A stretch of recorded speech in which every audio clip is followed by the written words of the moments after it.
This video might make a difference in your life in 7 days.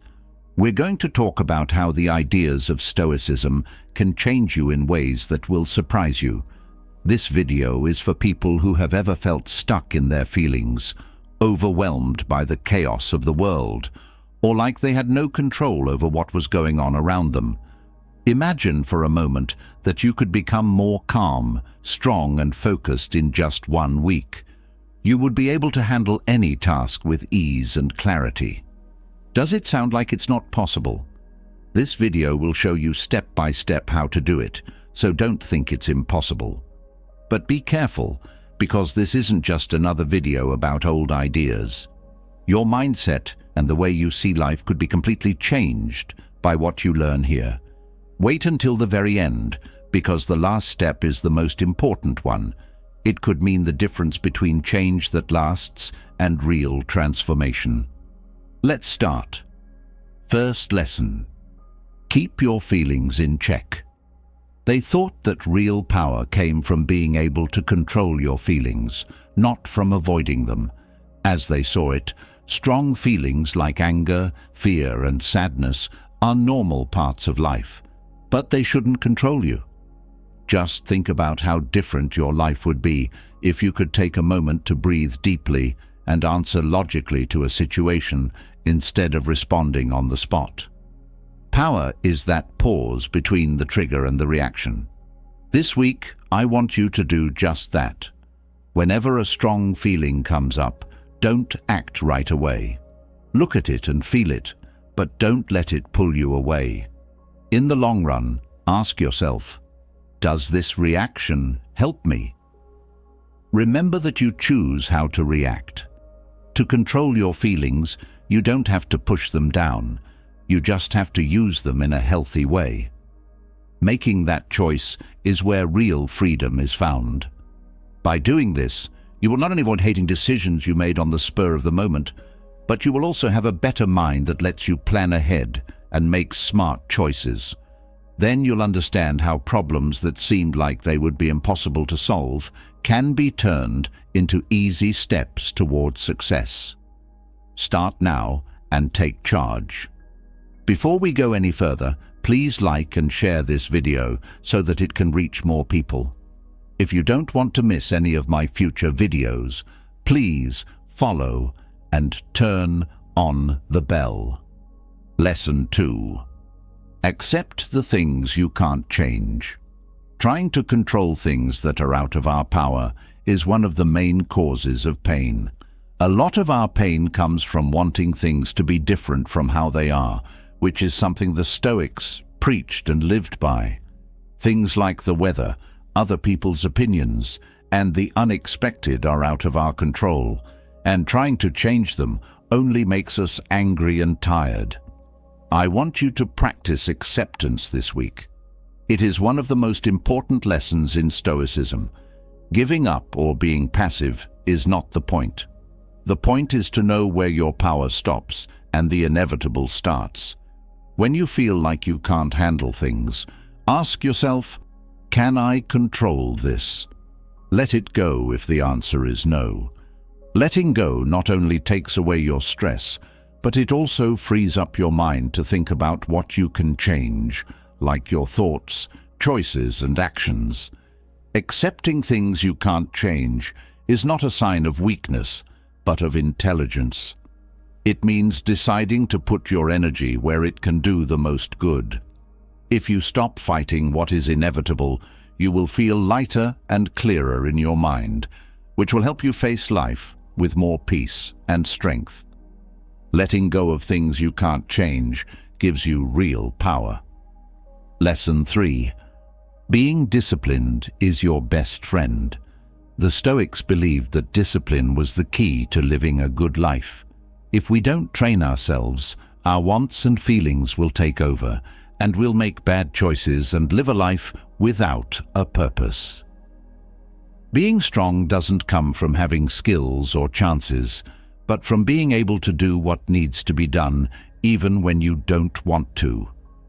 Having discipline is what will help you reach your goals. To keep going toward your goals Even when things get hard, you need to keep making progress. Pick a place in your life this week where you know you could be more focused. It could be your emotional life, your health, your money, or even your job. Then, promise yourself that every day, no matter how you feel, you will do something small. Don't try to make big changes all at once. Instead, work on making good habits that become part of your daily life over time. As the Stoics knew, discipline is not something you are born with. You choose to do every day. Once you start doing it regularly, you'll see that things that seemed impossible before are now possible. You will be able to get past problems, stay focused, and keep going until you reach your goals. Remember that what you do over and over again is what makes you successful. Being disciplined is the way to become great. Lesson 4. Be at peace with what you have. There are a lot of messages in the world that say more is better, but the Stoics believed that less was more. They knew that getting more things, accomplishments or praise from other people doesn't bring peace, but stress. The more you want something, the more you depend on other things to make you feel whole, which makes your mind confused and upset. Being at peace with what you need to live is more important than having what other people think you should have. This week, try to make your life easier. List all the things that are making noise in your head and keeping you from focusing on what's important. Are you spending too much time on social media, buying things you don't need, or looking for approval from other people? Get rid of those things that are distracting you and taking up space, and you'll notice that your mind is freed. It's important to make time for the things that really matter in your life, like your relationships, your health, and your personal growth. I understand that less is more. By keeping things simple, you not only get rid of the stress and pressure of chasing the obvious, but you also gain mental clarity that lets you live a peaceful and meaningful life. To live a better life, where every deed and choice shows what you really value, you need to keep things simple. Simple living will bring you the peace you've been looking for. Lesson 5. Maintain your focus no matter what. How you deal with problems, not how well you can avoid them, shows how strong you really are. The Stoics knew that problems would always be a part of life. Instead of avoiding them, they saw them as chances to learn and grow. You can learn, get better, and become stronger with every challenge you face. The important thing is how you choose to handle problems.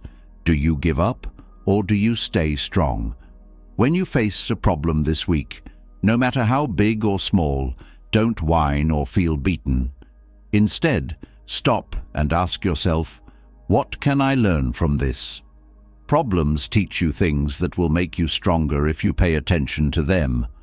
They thought that everything, even the worst things, had a reason and could teach you something about yourself. There is more to endurance than just moving forward, because you have to. You have to move forward knowing that every step, even the hardest ones, will bring you closer to your best self. You will stop seeing problems as obstacles and start seeing them as steps on the path to success if you adopt this mindset.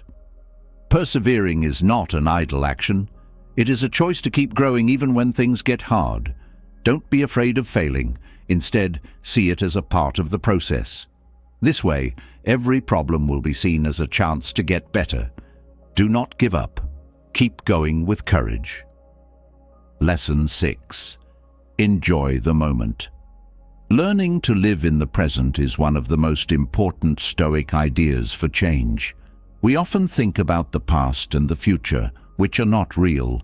The past is over, and we can't change it, and the future has not come yet.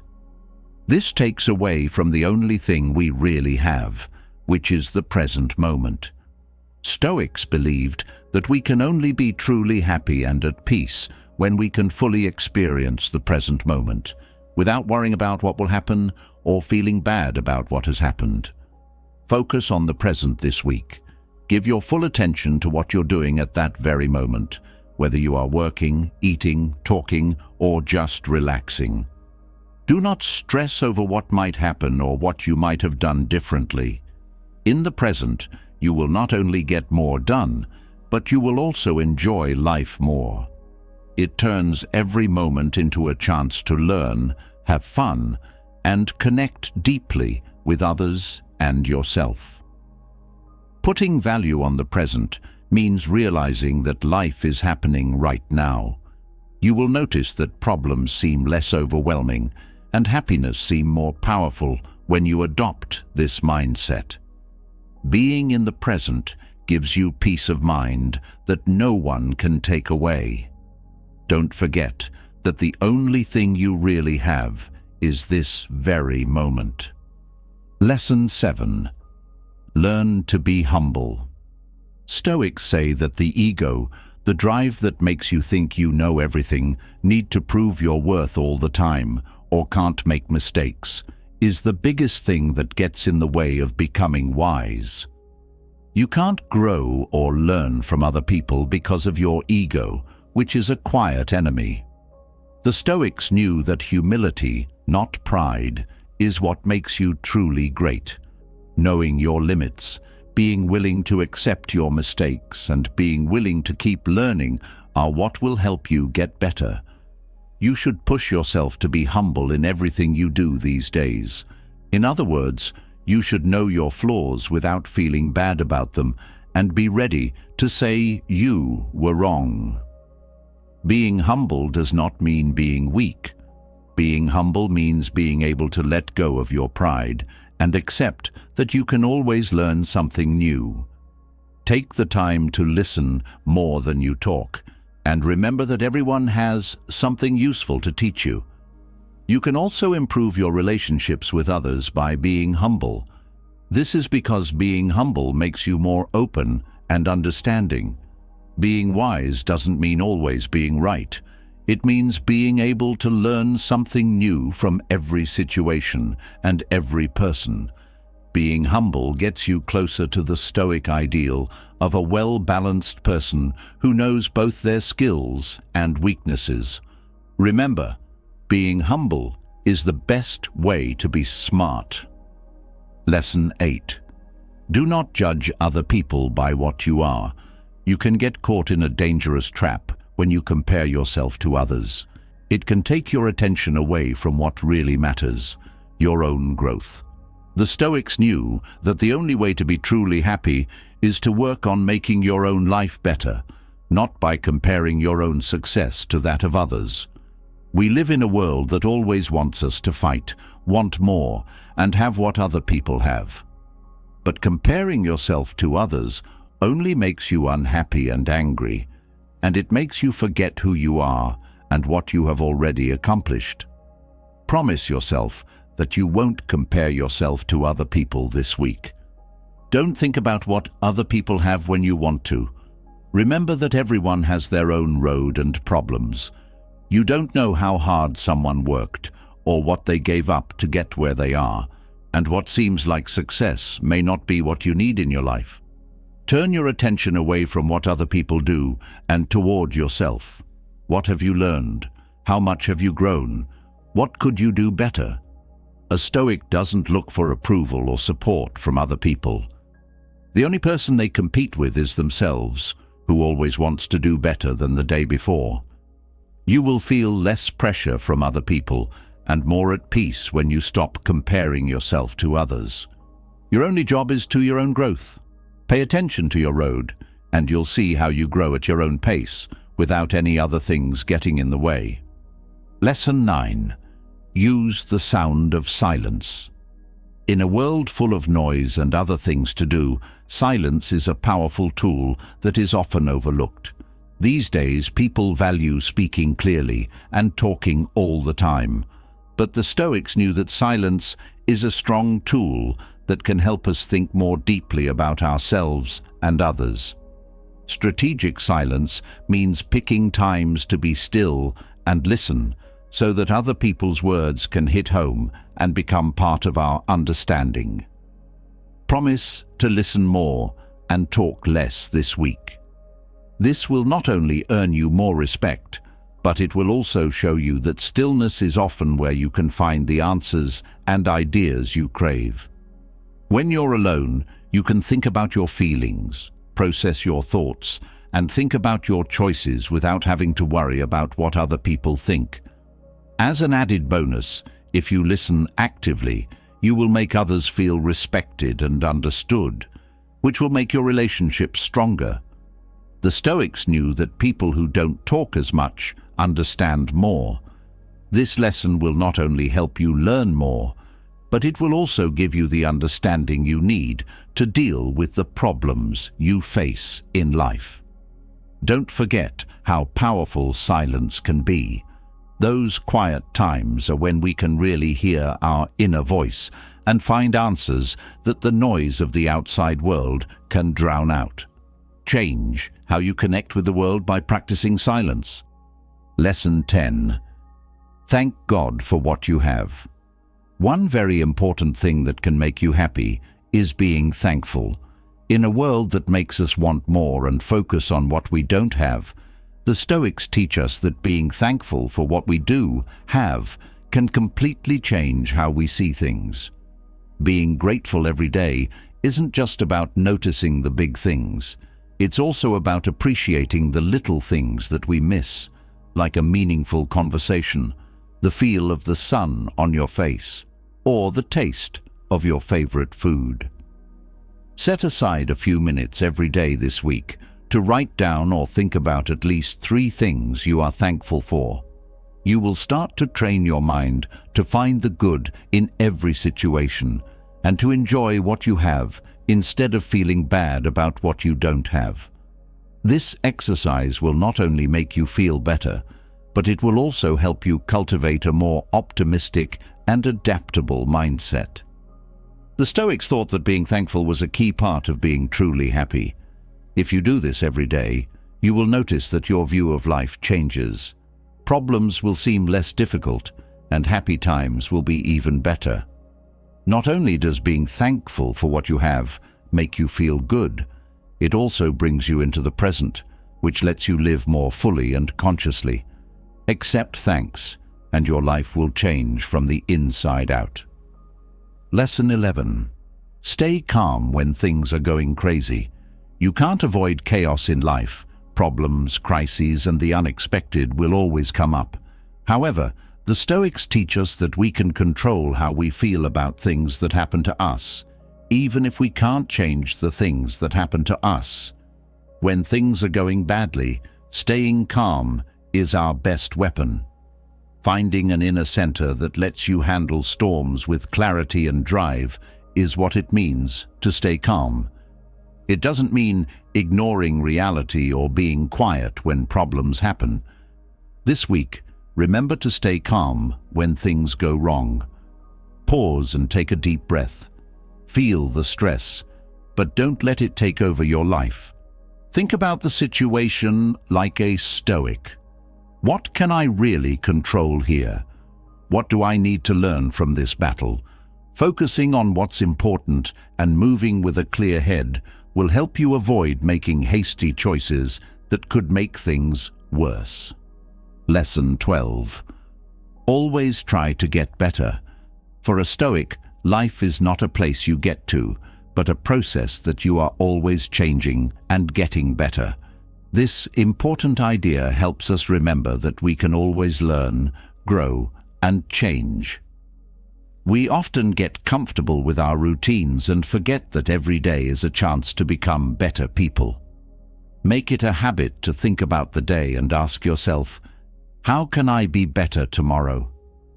Every night this week.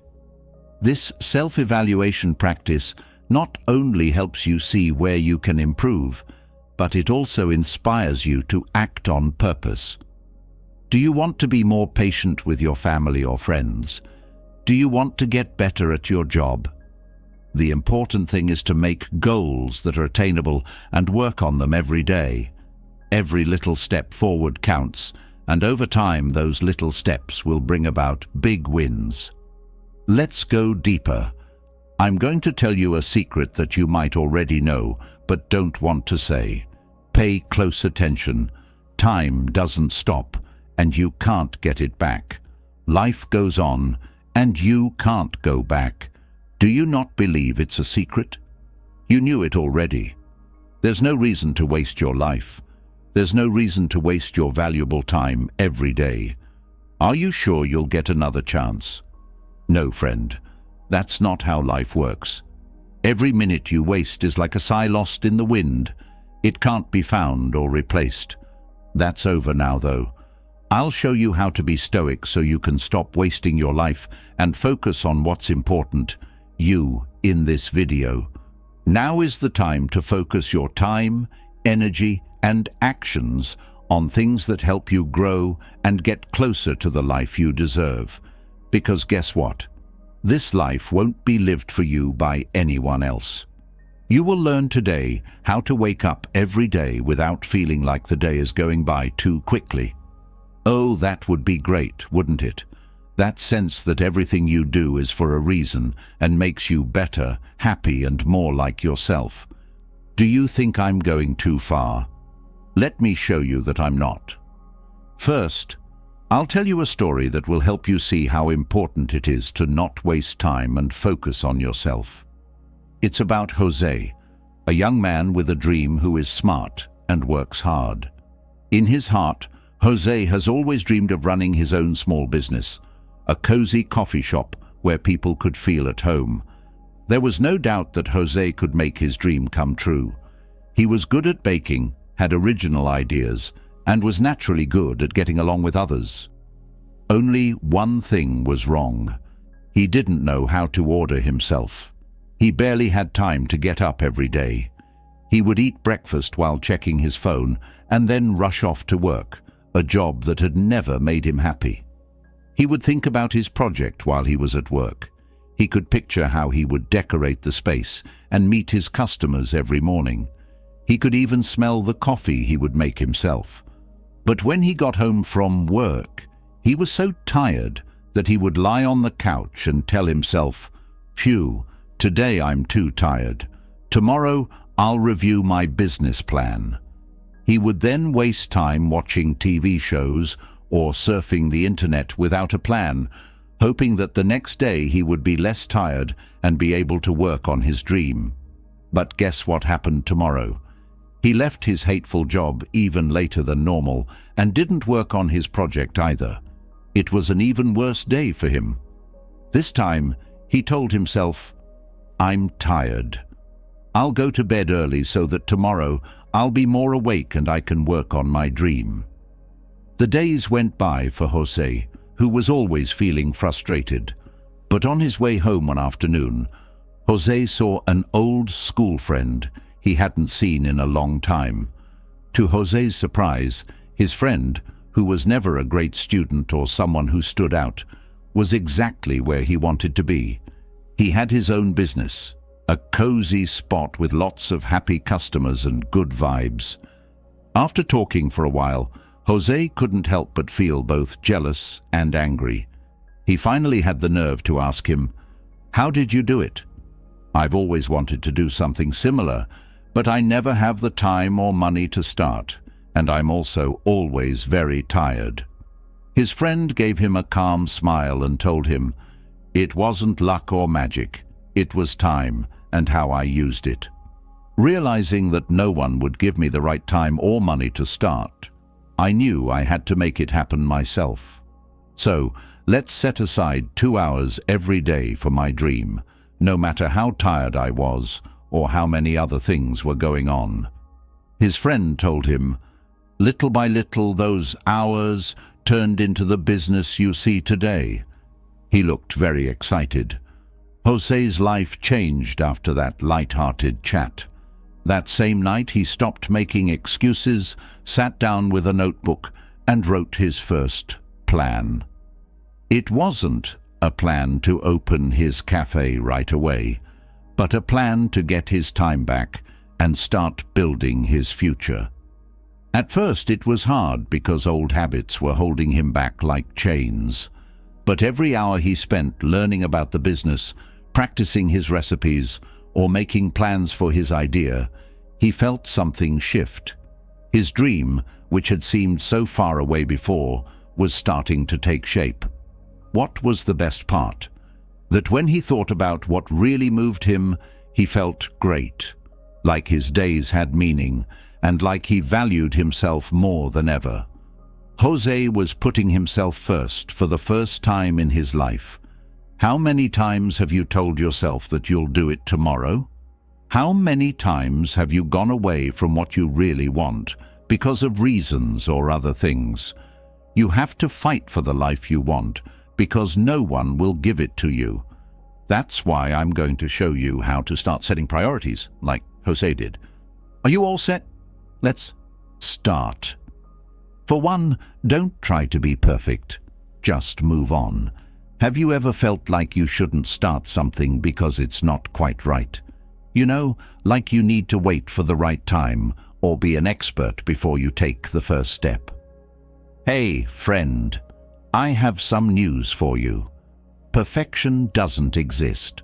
It's just a dream that's always one step further away. A fancy way of saying you shouldn't start. Imagine that you are in a port with a boat ready to leave, but you choose to stay there and check every rope and sail for a day when there won't be any clouds or wind. As you wait, other boats sail by, still having problems and making changes. They are going to places that you can only dream because you won't decide until the boat is perfect. That's the problem with wanting to be perfect. It stops you in your tracks while life goes on. Not only is it a great metaphor, but a study from Harvard University found that perfectionism is closely linked to procrastination. Researchers found that people who set standards that can't be met aren't really the ones who reach their goals. Instead, these are the people who put off doing their work because they're afraid of failing or being judged by others. It goes around and around. More you try to do the right thing, less you actually do it, and the less you do, the more stuck you feel. The Stoics knew that progress, not perfection, is what makes us go far. Someone once said, "If you wait for an ideal, you will never act. Do what you can with what you have now." And remember that every deed, no matter how small it seems, adds up. In any case, why wait to find out everything in the first place? It is clear that you will never know everything if you don't start. How many times have you given up on something because you didn't believe you were good enough? You may have wanted to learn a new language, but were afraid you'd never be able to speak it as well as a native speaker. Alternatively, you may have wanted to get healthier, but were stuck because you didn't know how to start. Do you get the point? Simply moving forward has a lot of power. What could go wrong, even if we're not sure about everything? That you're wrong? Pay attention. I want you to mess up, because that's how you learn. Every day that you do something, even if it's just a little, you are building something big. Perseverance, not accuracy, is the key. Ask yourself what you could get done if you stopped waiting for the right time and stopped making excuses and just did it.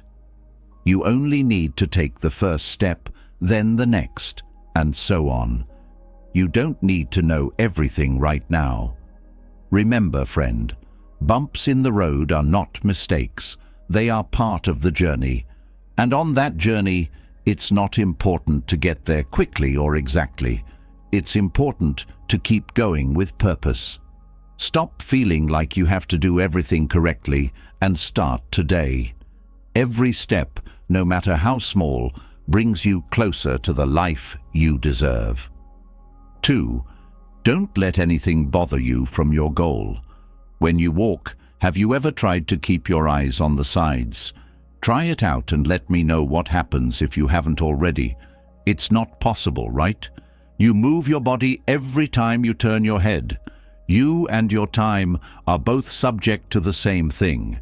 You get farther away from what you really want every time you take your mind off of it. If you think that sounds too good to be true, trust me, it's true and normal. The world we live in is meant to keep us busy with things like social networks, constant alerts, and small things that take up all of our time. A lot of engineers and scientists work for big companies to make sure that their programs always get you to fall for their tricks. This is scary, but it's true. What's worse is that these things take away more than just our time. They take away our mental energy as well. It's hard to concentrate on important things when everything seems to be pulling you toward evil. Clara, let me paint you a picture. Picture a bucket full of water that represents your energy. Your goal is to carry that bucket to the end of a road and use it to water the tree you have been caring for, which is your dream and mission. But along the way, you start to stop at every corner, pouring some water here and there, and spending time on social networks. You also start to say yes to things that don't help, like tasks that you don't need to do and could have turned down. The bucket is empty by the time you get to the tree, and your dream stays dry and doesn't grow. Can you see the trouble? You could use that energy to work on yourself, things that help you grow, and things that really matter. Instead, you waste it on distractions. However, Marcus Aurelius wrote that if you want peace, do less but the most important things. This was written 2,000 years ago, before social networks. Key: it's not about doing more, but about doing what's important. You need to learn how to say no to things that will get you off track. When you learn to prioritize, you learn to protect your attention as if it were the most important thing you have, which it is. You can't let the world's noise take your attention away. It doesn't mean you have to live alone, but you should be aware of how you spend your time and just think about it. How many times have you felt like you didn't get anything important done during the day? That's what distractions cost. But once you start getting rid of them, things change. Suddenly you have clarity, your energy runs toward your goal, and every day you move forward in your life, in your dreams, not where the formulas want you to go. When something tries to pull you away from what's important, remember the bucket and the tree. Keep your energy safe, focus on what's important, and move forward with confidence. Because at the end of the day, no one will water that tree for you. It's yours, and only you can make it bloom. If you find this content useful, please consider paying to become an exclusive member and receive special benefits. Then, tell us in the comments what your goal is, what your dream is that keeps slipping through your fingers, and what you will do to make it come true. We want to read you and grow with you. 3. Now is the time. Though it might seem clear, my friend, life is now. It wasn't yesterday, and it won't be tomorrow. But we live as if time didn't exist, like there's always tomorrow to love, enjoy, and make our dreams come true. How many times have you put off doing something important until you had time? You could start that personal project, tell your mum how much you value her, or just take a moment to breathe and enjoy the moment. Do you remember that idea of having fun when I retire? Sure, right? What if you don't get to retire? What if you only get to enjoy this for a short time because life has something else planned for you? Let's be honest, we don't know how long we have. But hey, let's not be so harsh. Let's say that long-awaited retirement finally comes. Now that you have some free time, you can really enjoy yourself, right? But of course the years haven't been wasted. Now it might be your knees that keep you from traveling like you wanted to. Really think about it. You've spent your whole life waiting for the right time, but life always happens right now. There is never a better time to live. When you think about the past or the future every day, you miss the only moment you really have, which is now. The Stoics knew this very well. Don't act like you're going to live for 1,000 years, Marcus Aurelius wrote. Time is running out, so act now. Picture an hourglass in front of you. Each grain that falls shows a time in your life that you will never get back.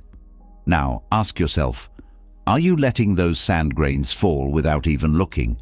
Or are you using them for something important? We live in a false world where we regret the past and look forward to the future. But the truth is that we can't change the past or the future. We can only control the present. When you're with your family at the table, how often have you checked your phone or thought about things you need to do instead of enjoying the moment? You don't have to make big changes to start living now. Sometimes all you need to do is look the people you love in the eyes and give them your full attention. Life is not a dress practice. There are no second chances. The only thing that counts is what you do with this moment. Because at the end of the day, nobody remembers perfect days. They remember real moments, the ones when you were present. Don't put things off or wait for the right time. Live today. Look around and be thankful for what you have, even if it's not perfect, because life is not what will happen, it's what is happening now. 4. Don't waste your time. You value your time, which means you value yourself. Every minute you give without thinking about it, and every promise you make because you're afraid to say no, is like giving someone a blank check for your energy and letting them decide how much to charge. Do you think that's fair? How much do you value your life? Imagine that you own a very valuable gem that is the only one of its kind in the world. Would you leave it on a counter so other people could use it however they want? I don't think so. You would surely carefully watch over it, making sure that only people who like it can see it. You, my friend, are that gem. Your time is your most valuable asset, but you give it away to anyone who wants some attention.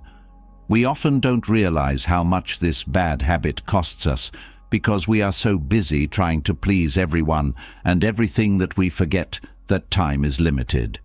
We waste time in meetings, talks, and things that don't help us get anything done.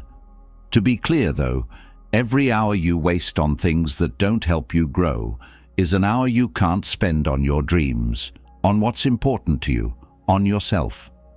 In the words of Epictetus, if someone tried to steal your things, you would do everything you could to keep them safe. Since you don't fight back, why do you let people take your time? Think of a crystal glass full of clean water. Each drop of water represents your time and energy. Instead of drinking from that glass to quench your thirst, picture yourself putting it into the broken plastic glasses around you, as if you were trying to fill something that could never be filled. In the end, what do you have left? Not at all, nothing, only being tired and angry. Trust me, it's hard to keep your time safe because everything around you wants to take it away. But it is possible if you pay attention. Make a list of the things that are most important to you and the things that aren't. Then, look at how you spend your day and see how your goals match up with them. You don't have to say sorry for setting priorities. Learn to say no strongly, but politely. Set aside time for yourself to read, relax, or work on a personal project. Turn off all the messages that keep flashing and follow up on social networks. I know it will be hard at first, and some people will not understand. You'll want to go back to your old habits, but trust me, every step you take to handle your time better will be worth it. Focusing on yourself doesn't mean ignoring other people. It means making clear boundaries so you can spend your time and energy on the things that really matter. Next, ask yourself, How many times you say yes when you should really say no? How many times have you done something you knew wasn't good for you because you were afraid of being turned down or what other people would say?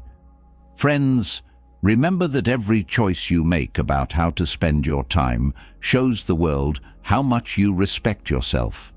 Because time doesn't come back, don't waste it. Use it on purpose. Only you can decide what you make it into. What are you going to do with yours? 5. Only measure yourself to yourself. It's a fight you will never win to compare yourself to others. Take that as a given. There will always be someone faster, richer, bigger, or more famous than you. The sky will always be out of reach when you compare yourself to others. It doesn't matter how fast you run. Do you know why that's the case?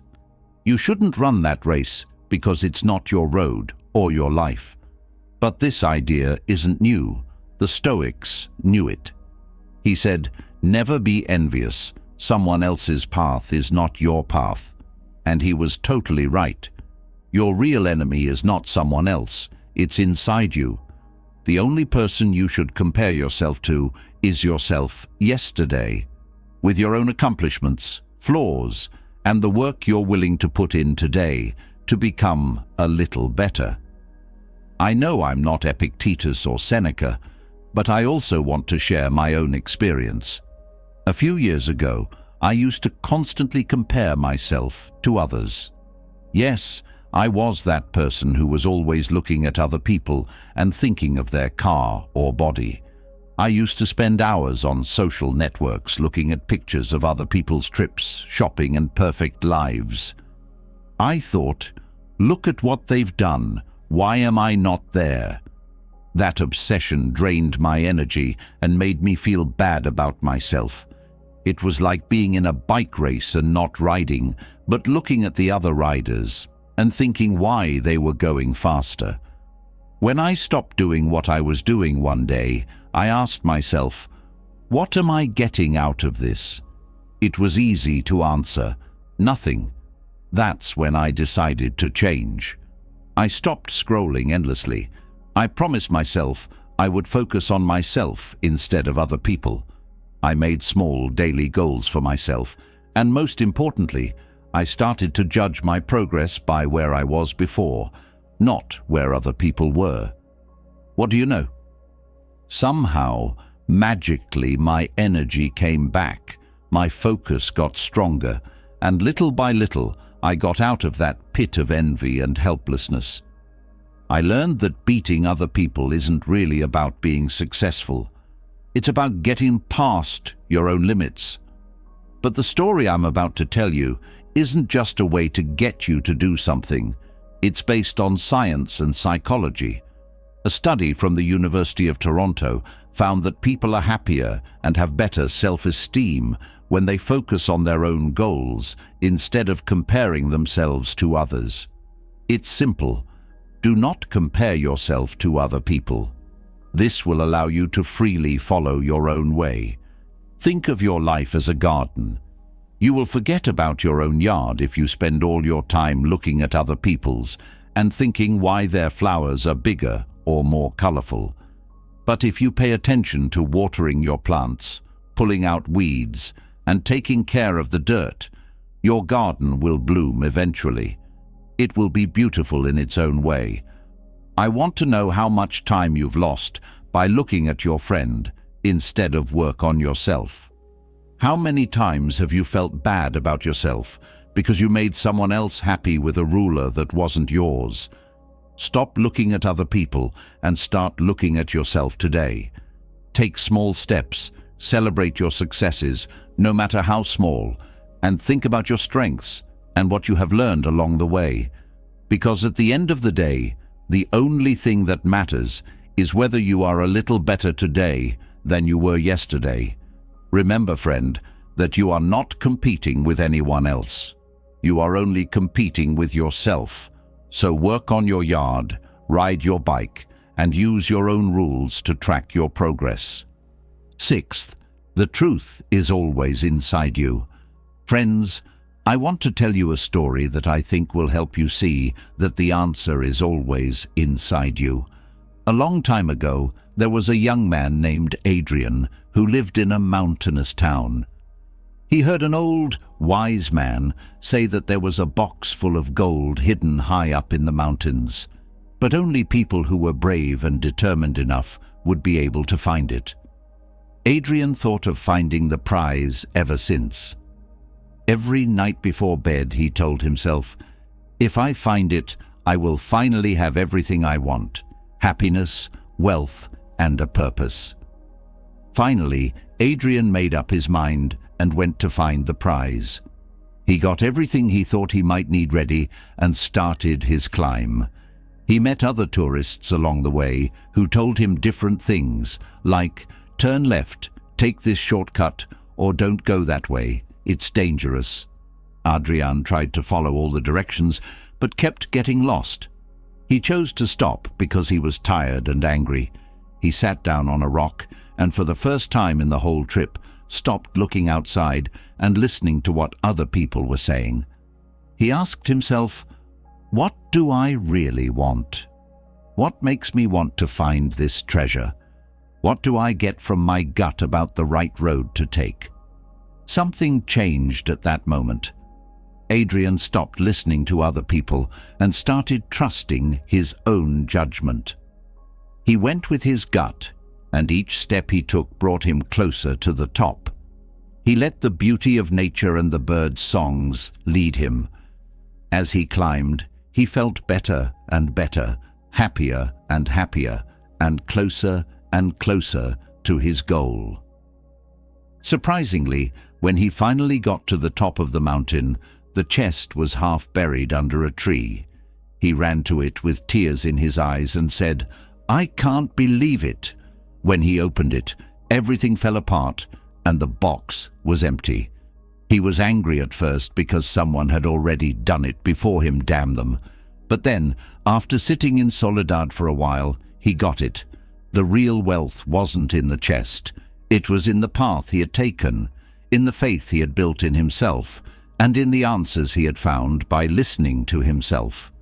All of a sudden, he felt free, happy, and complete. Do you understand?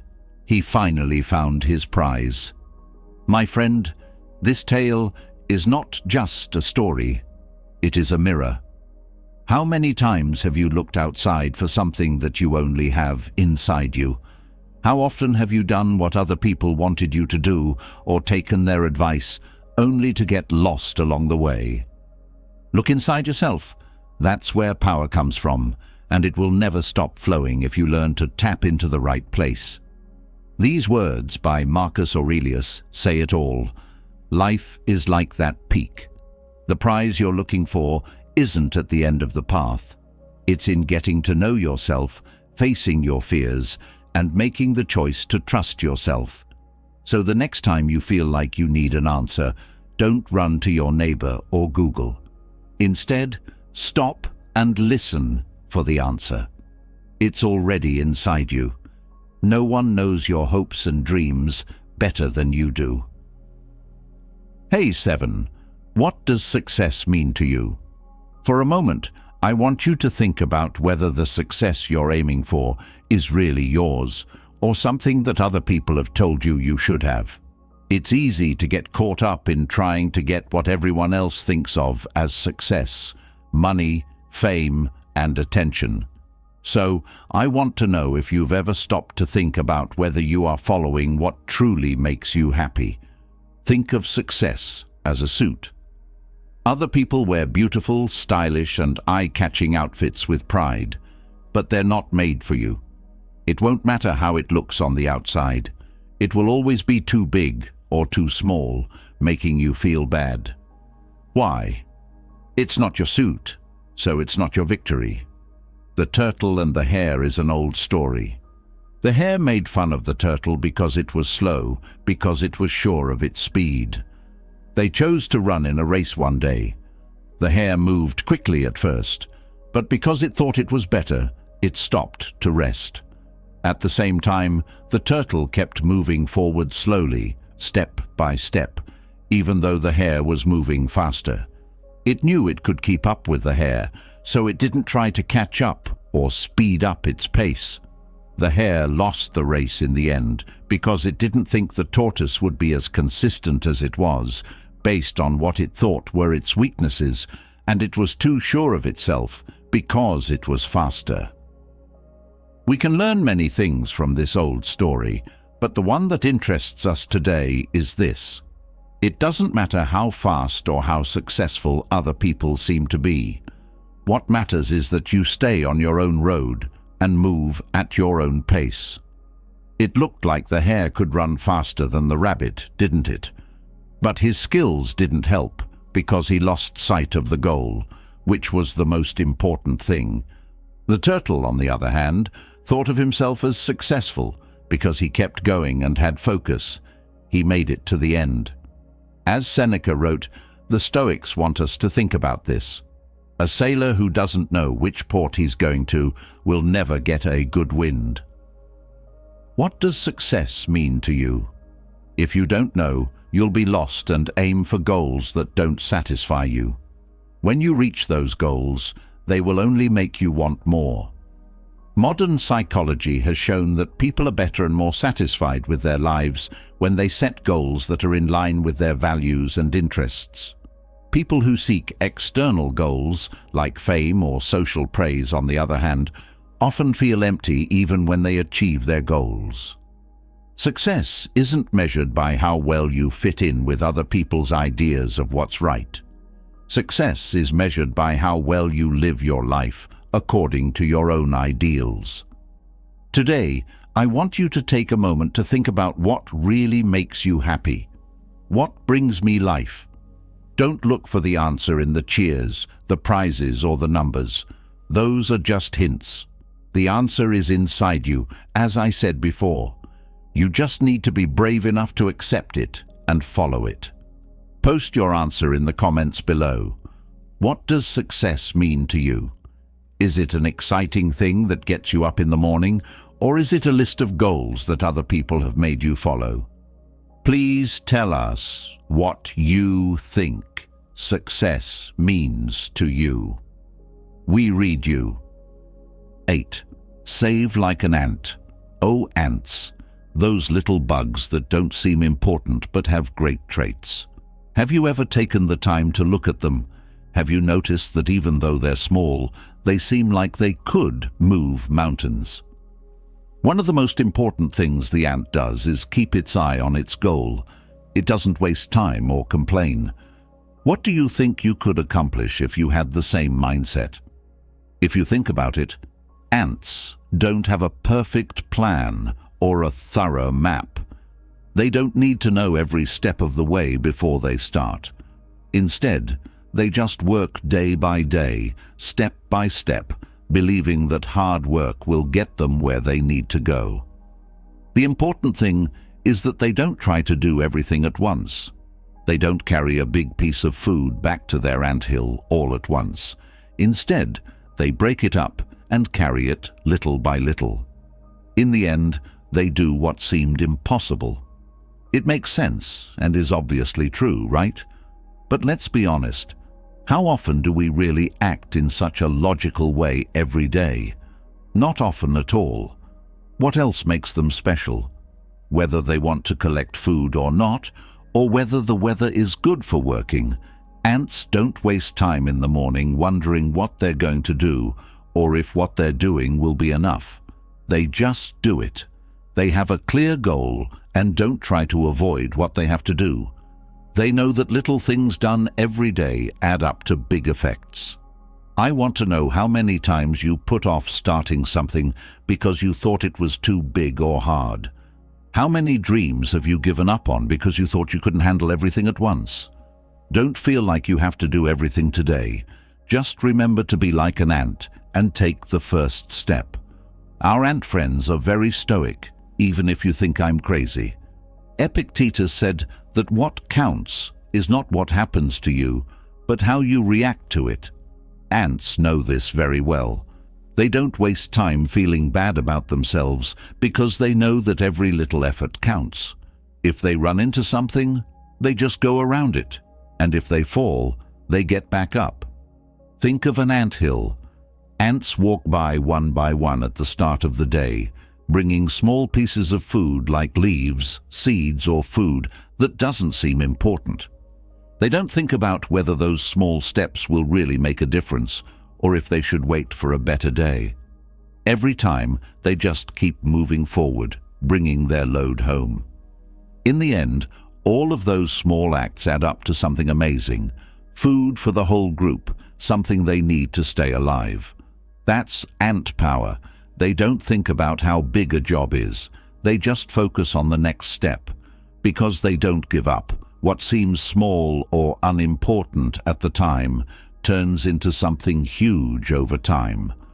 I want you to think about what you could get done if you were as persistent as an ant, if you broke down your goals into small steps, and if you just started doing them without any excuses or other things that could get in the way. Things that matter are the next steps, not how hard the problem is. As an ant, you need to be determined, patient, and focused. Because, my friend, mountains don't move all at once, but they can be climbed one grain at a time. 9. Don't worry about being alone. How many chances have you missed because you were afraid of failing? Many times have you turned down something that made you feel good, but didn't give you the courage to do? I want to be clear. Those are all just reasons. They make sense because your brain knows you so well. You heard that right. This is not a warning. It's just a way to help you see things as they really are. We all have times when the fear of failing is stronger than the thrill of trying something new. We freeze up, we question, and we stop going forward. It's not that you won't get hurt if you don't fall, but you also won't live the life you could have lived. What do you think old people wish they had known before they died? No, you didn't take advantage of those times and chances that life gives you, even if it was just once. They rue spending time and not having the guts to fail.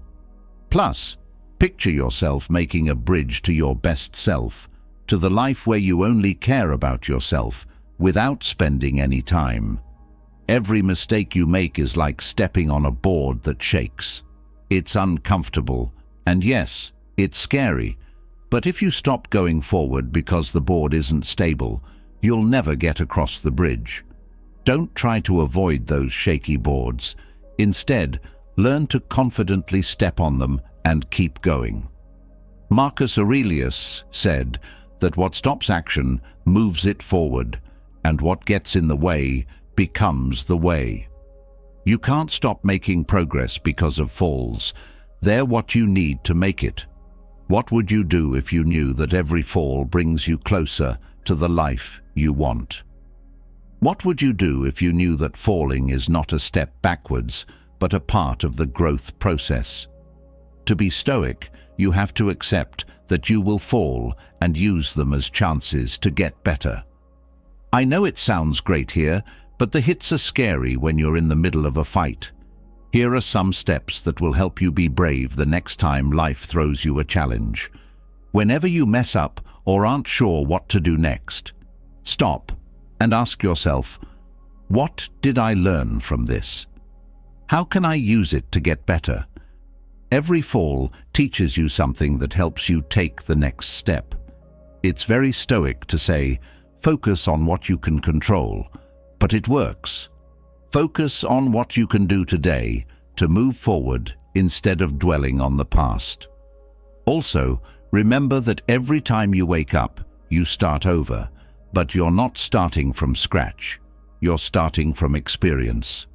Everyone will remember how far you got in the end, but no one will remember how many times you fell. Fear of falling should not hold you back in life. Every stumble is a chance to learn, move forward, and get back up stronger. Do something, and if you trip, get back up stronger. What matters is not how many times you fall, but how many times you choose to keep going. 10. Don't be scared to fall. Just learn how to get back up. How many chances have you missed because you were afraid of failing? Many times have you turned down something that made you feel good, but didn't give you the courage to do? I'm just going to be clear with you. Yes, you heard that right. Those are just reasons that sound reasonable because your brain knows you so well. This isn't a punishment. It's just a way to help you see things as they really are. We all have times when the fear of failing is stronger than the thrill of trying something new.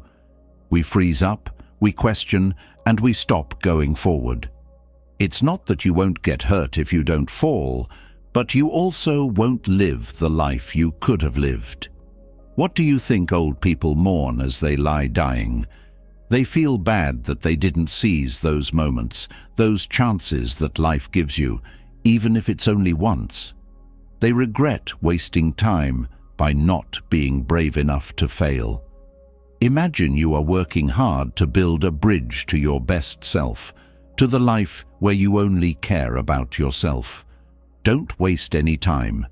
Every mistake you make is like stepping on a board that shakes under your feet. It's uncomfortable and scary, but if you stop going forward because the board isn't stable, you'll never get across the bridge.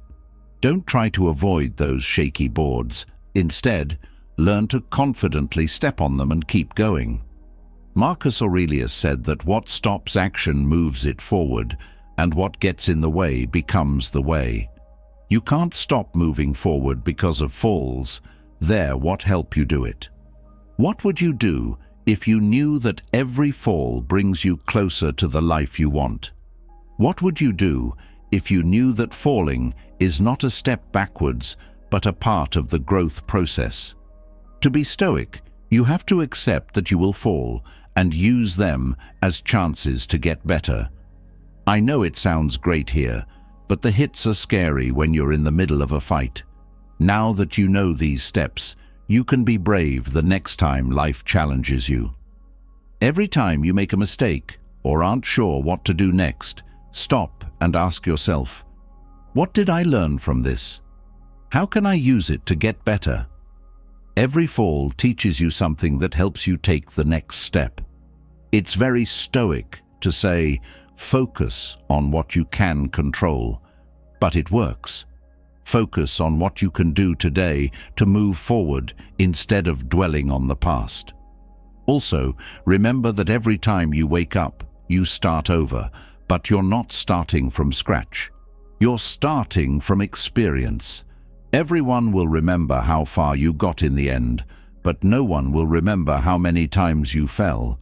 Fear of falling should not hold you back in life.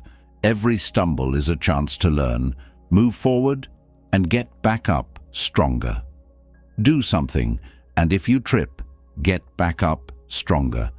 What matters is not how many times you fall, but how many times you choose to keep going. Let your falls be the building blocks of your best self. Each step you take after getting back up will make you stronger, more clear, and more sure of yourself.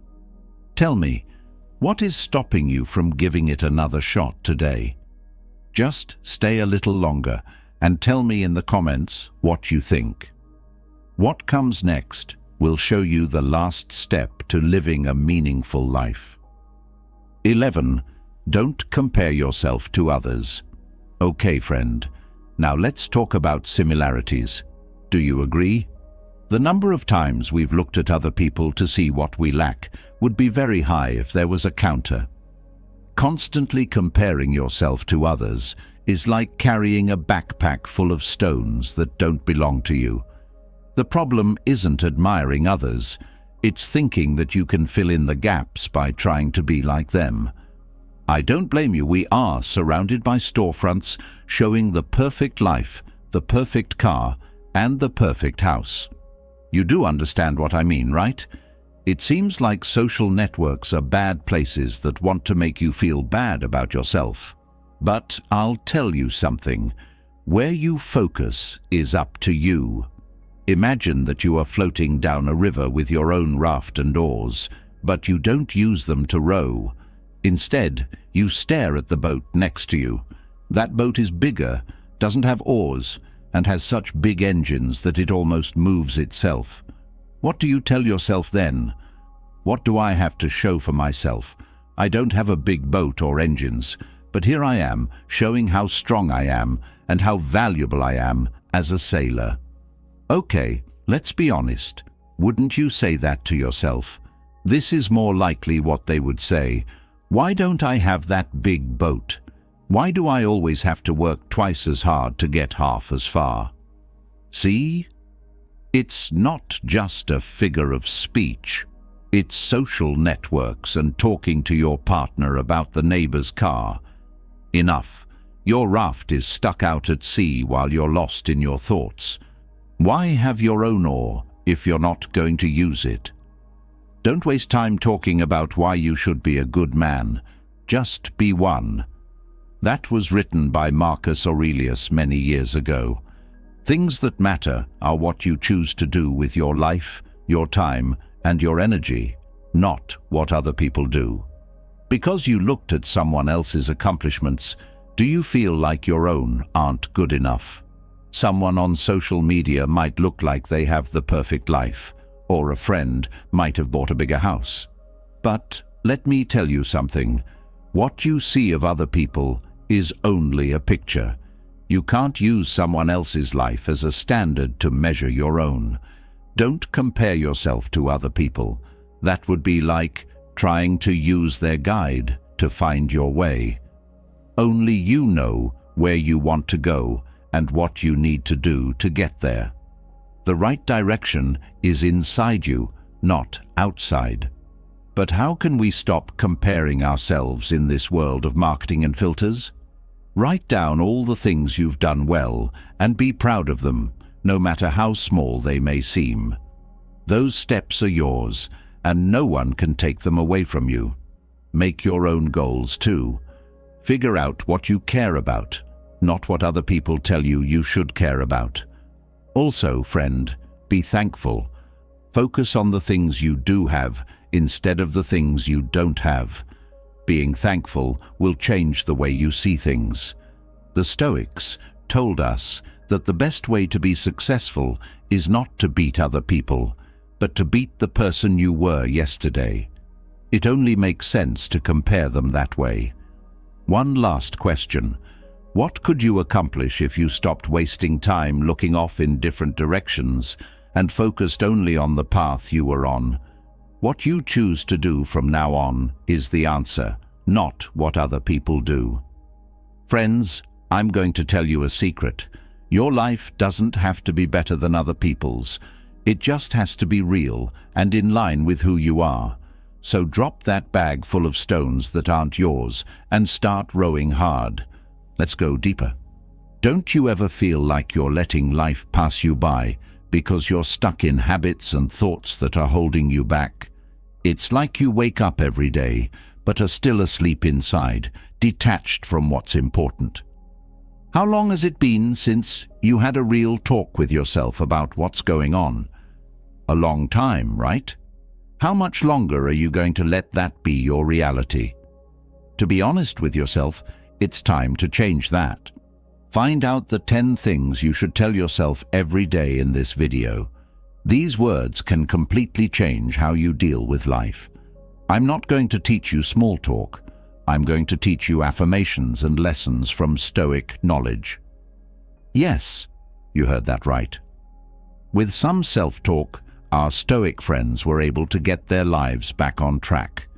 Believe these mantras and repeat them to yourself. They will change how you see yourself, deal with problems, and see the world. Get in touch with yourself and make your life what you want it to be. Now let's begin. For starters, I can do anything. Have you ever felt stuck because of your own doubts? Maybe you were about to go on a job interview, take an important test, or even just have a talk that you were looking forward to. Being in front of a locked door with the right key in your hand and telling yourself it won't work is like that. It's there, closed, but you know you could open it. Your thoughts tell you not to even try. Well, that's over. Listen up. No one ever starts out thinking they can do anything. The truth is that the only thing that limits you is what you think you can do, and your thoughts are one of the most powerful tools you have. They were very aware of this, the Stoics. It was Marcus Aurelius who said, "You have power over your mind, not over events. Know this, and you will be strong." You can't change what will happen, but you can train yourself to be strong when it does. Have you ever thought about whether this works or not? I can prove it to you. A study in the journal Experimental Social Psychology proved that positive statements can change the way you think and act. Do not be fooled. Those are not just pretty words. They are very useful. When you tell yourself, "I can handle this," parts of your brain that deal with confidence and reward light up. You turn on an internal switch that makes you ready to handle any task. This isn't just theory. I've seen it happen for real. The last time I competed in weightlifting, my mind played a trick on me. Right before the big moment, I was full of questions that stopped me. This time, though, things were different. It took me months of practice and positive statements to get to the point where I could stand in front of the weight and say to myself, "I can lift it." That phrase changed everything, you guess it. I lifted it, and I felt so sure of myself that I had never felt that way before. Oh man, that's wonderful. When we're stuck, it's not always the task itself that stops us. Often, it's what we tell ourselves. What do you think? Are you ready to start changing the way you talk to yourself?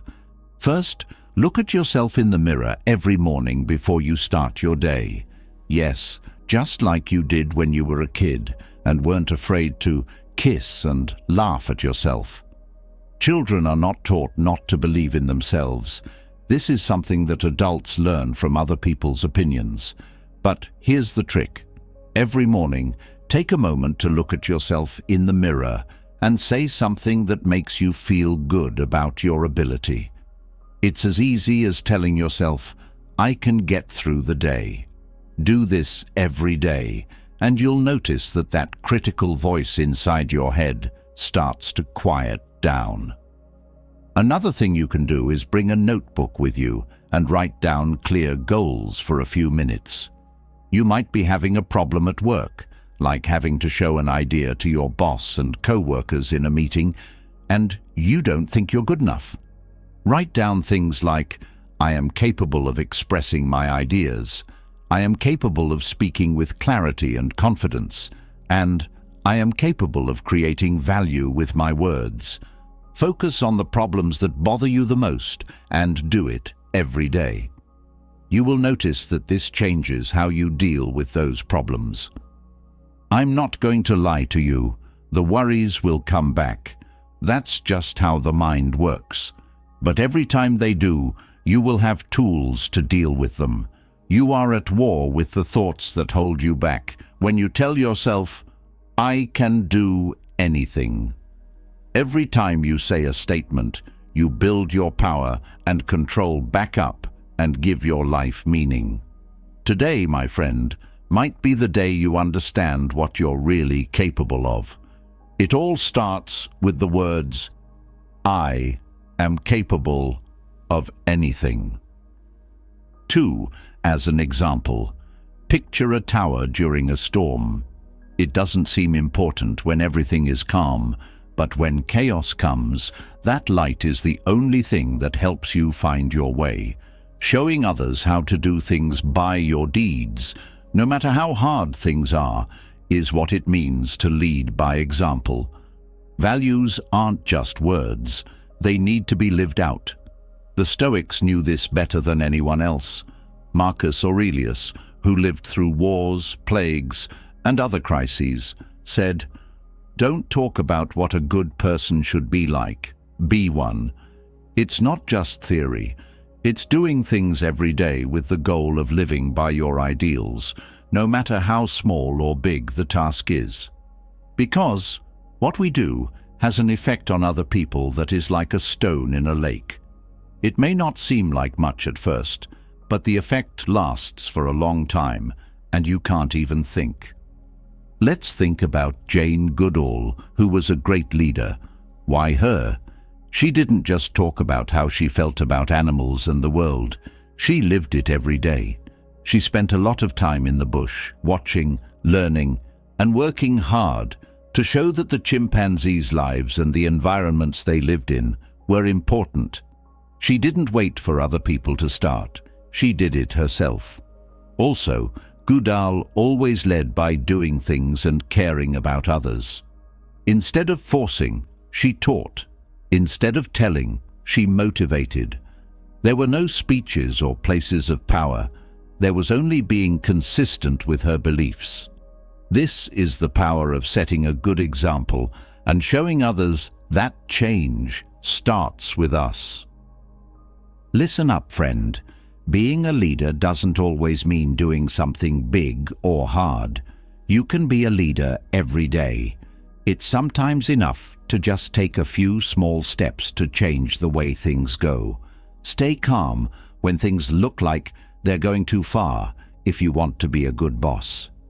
Take a moment to calm down, breathe, and say something like, "We're in this together, let's figure it out." Don't forget how powerful a quiet word can be in the middle of a storm.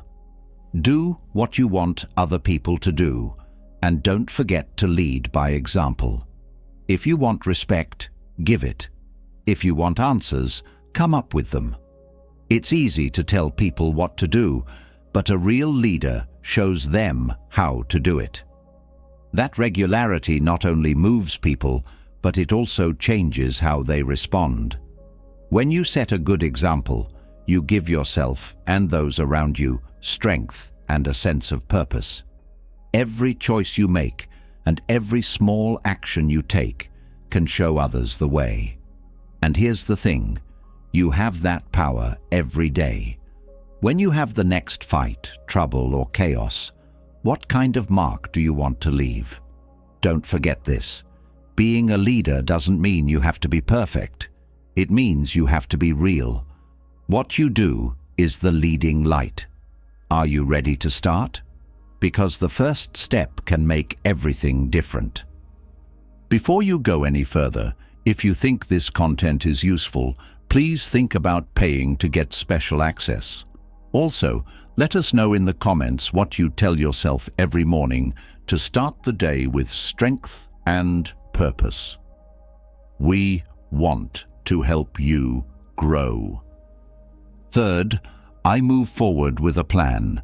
It was 1826, and a woman named Mary Anning was walking along the English beaches of Lyme Regis.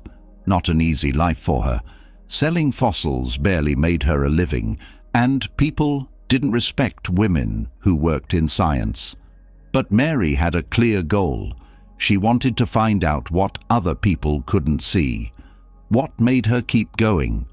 These are the things she told herself every day as she climbed those hills and dealt with the wind and the critics. In her thoughts, she must have kept saying things like, "I can see things no one else does," or "My discoveries will change the way we understand history." Every step she took and every rock she cleaned wasn't just work. It were signs that she was on the right track. She was sure she had found the first full skeleton of an ichthyosaur one day when she held a strange bone in her hands. This find changed history forever. We learn from Mary Anning that the things we tell ourselves every day, called mantras, are what keep us going, no matter where we come from or what problems we face. Positive self-talk not only changes how we feel, but it also changes the way our minds work, so we can move in the right direction. Let's say you have a clear goal and are working on a project that is important to you. You want to finish this project and reach your goal, but all of a sudden, someone asks you to do something that you don't believe in.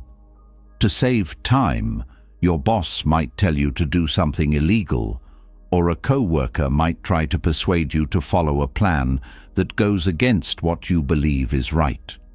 It's hard to decide whether to give up on your goals in order to fit in or move forward faster, or to stick to your guns even if it's harder.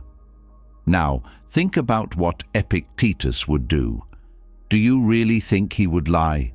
Of course not. He wasn't going to give in to the stress of the situation. He would instead stop and ask himself, does this help me reach my goal or take me farther away from it? What choice can I make today that will help me stay true to what I believe in? He would likely say something like, even if the road gets harder, I move forward with purpose and stand firm in what I believe in. Making it clear that going forward with purpose is more than just reaching a goal. It's also about doing it in a way that shows who you are. Epictetus tells us that if we want to move forward with purpose, we have to be constant, even if the easier way seems appealing. This is because giving up our values for ease of use is never worth what we lose.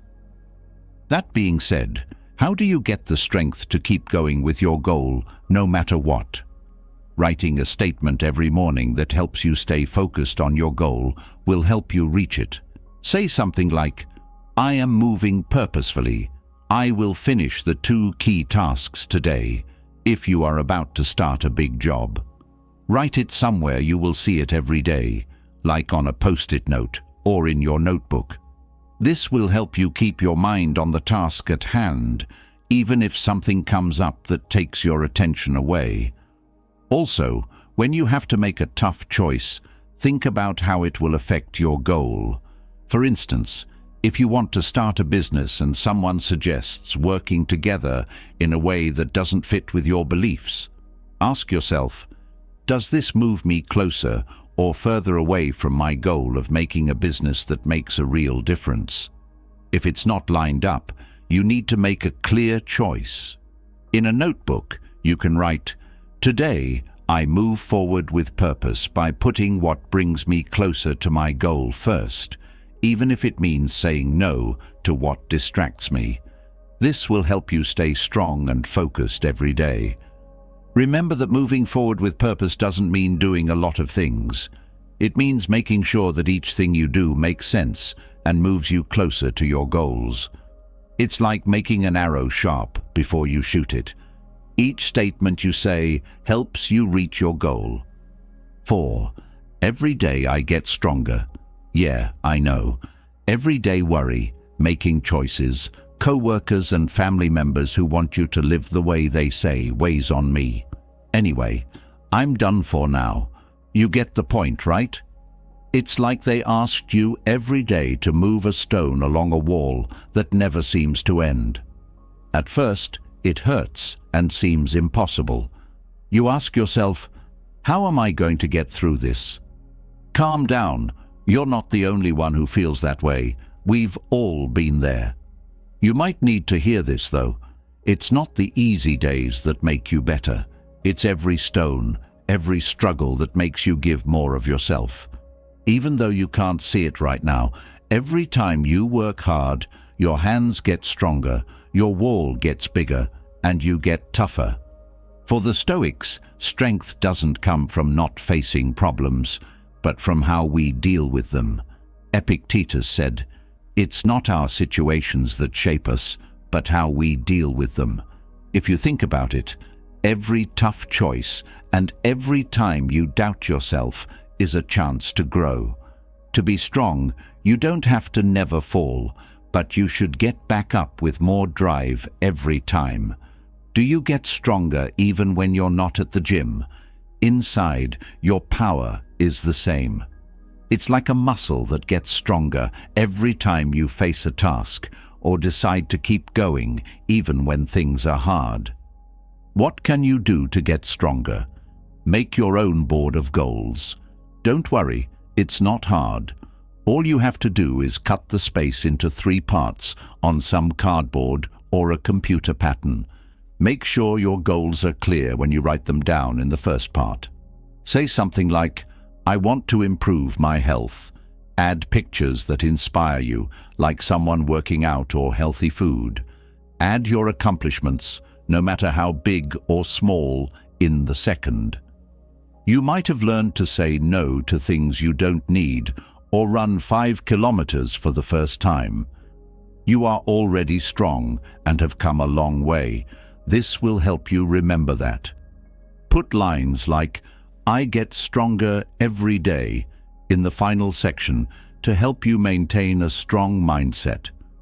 Read it out loud every morning as you look at the board, and most importantly, believe it. This habit not only boosts your confidence, but it also changes the way you think so that you focus on what you can control and how you can keep going. How does it work? Because our brains need to see and touch things that tell them of what they can do. That plan will not only keep you going, but it will also show you how to get stronger every day. The best part is that you'll always have that support to hold you up, no matter how hard the day is. Saying, "I'm getting stronger every day," won't just be a phrase. It will be a promise that you will keep going forward, growing, and getting stronger no matter what. Because that's what we are, my friend. Not the weight we carry, but the strength we use to lift it. 5. This will also go away. It's a dark day. The rain never stops. Thunder rumbles. The sky is cloudy, and it looks like the sun will never come out again. That being said, you know it will end. Storms always do. This is also true for hard feelings and times that seem impossible to get through. Everything ends, even if you can't see it now. That's why the saying, "This too shall pass," is like that tiny bit of light that lets you know the sun is still there behind the clouds. Such language is not new. Even the most powerful people have found comfort in it. Apparently, Abraham Lincoln thought the saying, "This too shall pass," was one of the smartest things he had ever heard. He even had it etched on a ring. As for whether it's true or not, we no longer care. What counts is how this saying changed the way he lived his life. It not only helped him get through the worst times, but it also told him to keep his feet on the ground when things were going well. It helped Lincoln remember that everything, good and bad, is only temporary. He found that being calm and patient helped him the most when things went wrong in his life. Don't you think that the way he thought was like a good Stoic? The Stoics thought that strong feelings, both good and bad, were like waves that come, hit us, and then go away. Don't hold on to the present moment. Instead, face it with strength and balance. Being able to focus on the present and tell yourself that everything is short-term, that this too shall pass. My friend, I know this is hard to explain, but I will. There was a time in my life when I felt totally destroyed. Everything seemed to be falling apart. My efforts were not paying off, and my days were filled with anger. Life in general and at work were getting worse for me. I thought my life was over and there was no way out. But a friend always told me, "Don't worry, this will pass too." At first, I almost didn't pay attention to him. I just ignored him. But over time, it sunk in. That line kept going through my head. It wasn't a magic bullet, but it helped me feel a little more calm. There was a short pause that helped me think better and move forward. Things began to get better over time. Even though it wasn't quick or easy, those 4 words gave me the strength to keep going. I'm telling you this because I care about what you're going through and know how hard things can get at times. However, I would like to tell you that the storm will end soon, and while it's still going on, there is something we can do to make things easier. Give yourself a mental break when you feel like everything is falling apart. Stop, close your eyes, and take a deep breath. During that pause, tell yourself over and over, "This too shall pass." But don't stop there. Do something during that break as well. Would you like to know what I did? I walked even though I didn't want to because I made myself leave the house.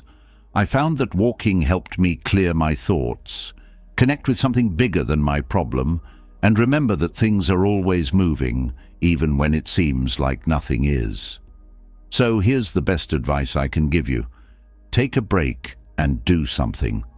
It could be going for a walk, writing down how you feel, or just being alone for a moment. Adding that short stop and movement can change things in a big way. Now, I want you to tell me, have you ever thought to yourself, this too shall pass? How did it help you get through it? How did this idea help you in the past? How do you plan to use it from now on? Tell us in the comments. Sixth, stop making excuses. Allow me to take you to an important time in the life of someone who chose that making excuses would not be his story, but rather the beginning of something better. Imagine being locked up in a cold cell with walls that get tighter every day. That's what Wes Watson, a man who did bad things and went to jail, did every day. He could have told himself things like, I don't have the money, no one will give me a chance, or my life is already ruined. In the end, though, he chose that none of that would define him. I'm leaving the excuses behind, he told himself as he stood in front of the glass in his cell. He said that statement to himself every morning as a habit, and every day he made choices that helped him become more like the person he wanted to be. His past was set in stone, but he could make a new one, and he did. Not only had he regained his freedom, but he had also changed his mindset when he was released from jail. Thousands of people are moved by his story and advice today. There is no good reason to stay the same when you decide to change. The Stoics would have fully understood what he meant. They saw excuses as nothing more than mental blocks. Bear in mind what Epictetus told us. What really limits you is not what's going on around you, but how you choose to deal with it. It's simple to wait for things to change by themselves, right? Giving yourself reasons not to do anything is much more comfortable. It's better to say, the doctor told me I have knee problems, so I can't exercise, than to take charge and say, I have knee problems, but I can start walking 15 minutes a day to improve my health. That small shift in mindset changes how you approach situations. By giving you the false sense that nothing is your fault, excuses are dangerous, my friend. Like putting a blanket over your head in the middle of summer. It feels good at first, but soon it will make you feel suffocated and uncomfortable. What could you do to fix that? You may need to hear this. You need to take charge of your life and work on building your inner power so you can adapt and move on. They said that we are truly free when we are responsible for all of our choices. Listen up. Don't blame fate, the government, or your friend for what goes wrong. A few seconds of being rude to yourself will help at first, but it will only slow you down after that. Don't tell yourself that everything has a reason outside of you. Instead, tell yourself that it's inside of you. Now is the time to see every problem as a chance to get better. How many times have you really thought there was nothing you could do when you were in a tough spot? Those reasons hold you back, even though they seem to keep you safe. Yes, you can break them. Every morning when you wake up, look yourself in the mirror and say, today I leave my excuses behind. Do not leave it open-ended, however. Back it up with something real, like the reason you want to leave behind. Say something like, today I will plan my time to do what is important if your normal reason is, I don't have time. After that, do it. Set aside an hour to do that thing you've been putting off. If you say, I don't have the energy, you can do something healthy, like go for a walk or say, Today I will put my health first, so I feel strong. The things you say to yourself affect how you act. If you tell yourself over and over that you are leaving your reasons behind, your mind will start to believe it, and your behaviors will start to match it. You will get closer to being the person you want to be every day, just like Wes. Really think about this. Making reasons is easy, but they will never get you where you want to go. It's like a weight has been taken off your shoulders every time you leave them behind, no matter how little. Giving up excuses isn't a brave thing you do just one day. It's something you do every day and talk to yourself about. Remember, my friend, that every day and with every choice, I leave excuses behind. That's the important thing with how great I am. I want you to think about this, friend. How great you are is like a fire in the middle of a cold night. It might look small at times, like it's not giving off much heat, but it's still there and burning strong. It's funny that we often try to put it out as if we don't deserve to feel its warmth. We forget all the good things we do every day because we are too focused on what we do wrong. But listen up. That fire, that greatness, has always been there. You just need to see it so it shines through everything you do. Do you ever feel like you could do something great but are holding yourself back? Like something is telling you, no, you should stay where you are, don't take the risk. The well-known psychologist Abraham Maslow called this the Jonah complex.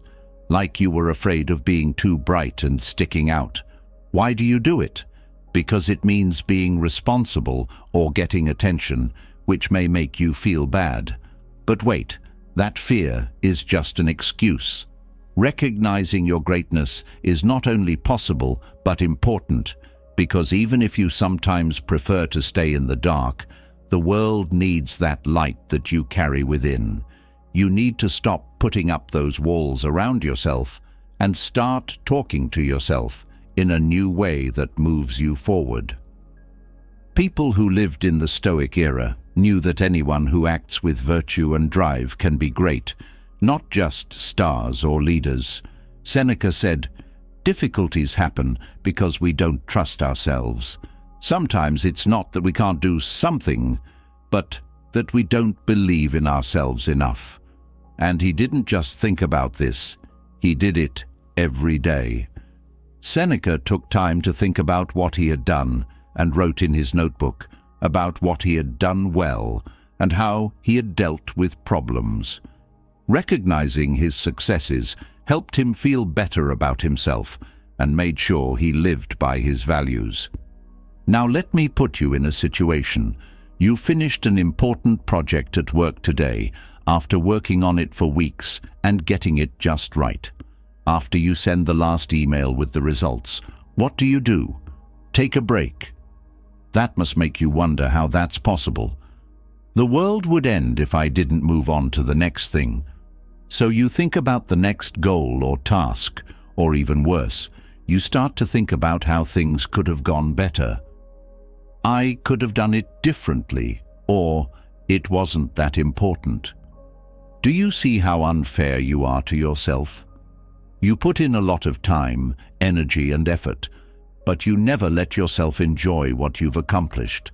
Instead, what if you took a moment to appreciate how hard you worked and how great you are? Oh, I see. You don't know how to see all the good things about yourself because you're used to being hard on yourself. Do not worry, we are here to help you. What are you going to do? Every night, write down 3 good things that you did that day. You did something good at work, you called a family member to see how they were, or you finished a job you had been putting off. Such things can be big or small. Write down how these things show the best version of yourself as well. For instance, I heard a friend who needed help today. This will help you concentrate on the good things, but don't stop there. Say, today I recognize my greatness As soon as you're done writing down the 3 things, the circle is now complete. I want you to understand this clearly. Realizing how great you are is not a choice, it's a must. When you do it, you boost your confidence, motivate other people, and start the fire inside you that moves you forward. It's not enlightening to shrink so that other people don't feel unsafe around you, as the great Nelson Mandela said. Be proud of how great you are, friend. You're a gift to the world. Don't hide it, though. Just see it. 8th, I free myself from what other people think. It's been a long time since I went through something like this, my friend. I let what other people thought affect me. Some people told her, "Don't think so big, it's not possible," or "That path isn't for you, you should do something safer." Those words, of course, were heavy. What they did was like putting out a fire that I was just starting. Every statement, every piece of criticism that was meant to be guidance made me question myself. I felt stuck, like other people were writing my life instead of me. But there was a time when I stopped and asked myself, why do I let other people's words tell me what I can do? That's when I chose to stop caring what other people thought. I'm not going to lie to you, it didn't happen overnight. It was a process. I told myself over and over, it's not my job to care what other people think of me, or my path doesn't have to make sense to anyone but me. Over time, those mantras started to stick with me. I stopped caring so much about how people looked and what they thought of me, and man, that's when I started to be truly happy. It wasn't perfect, but it was mine, so I went my own way.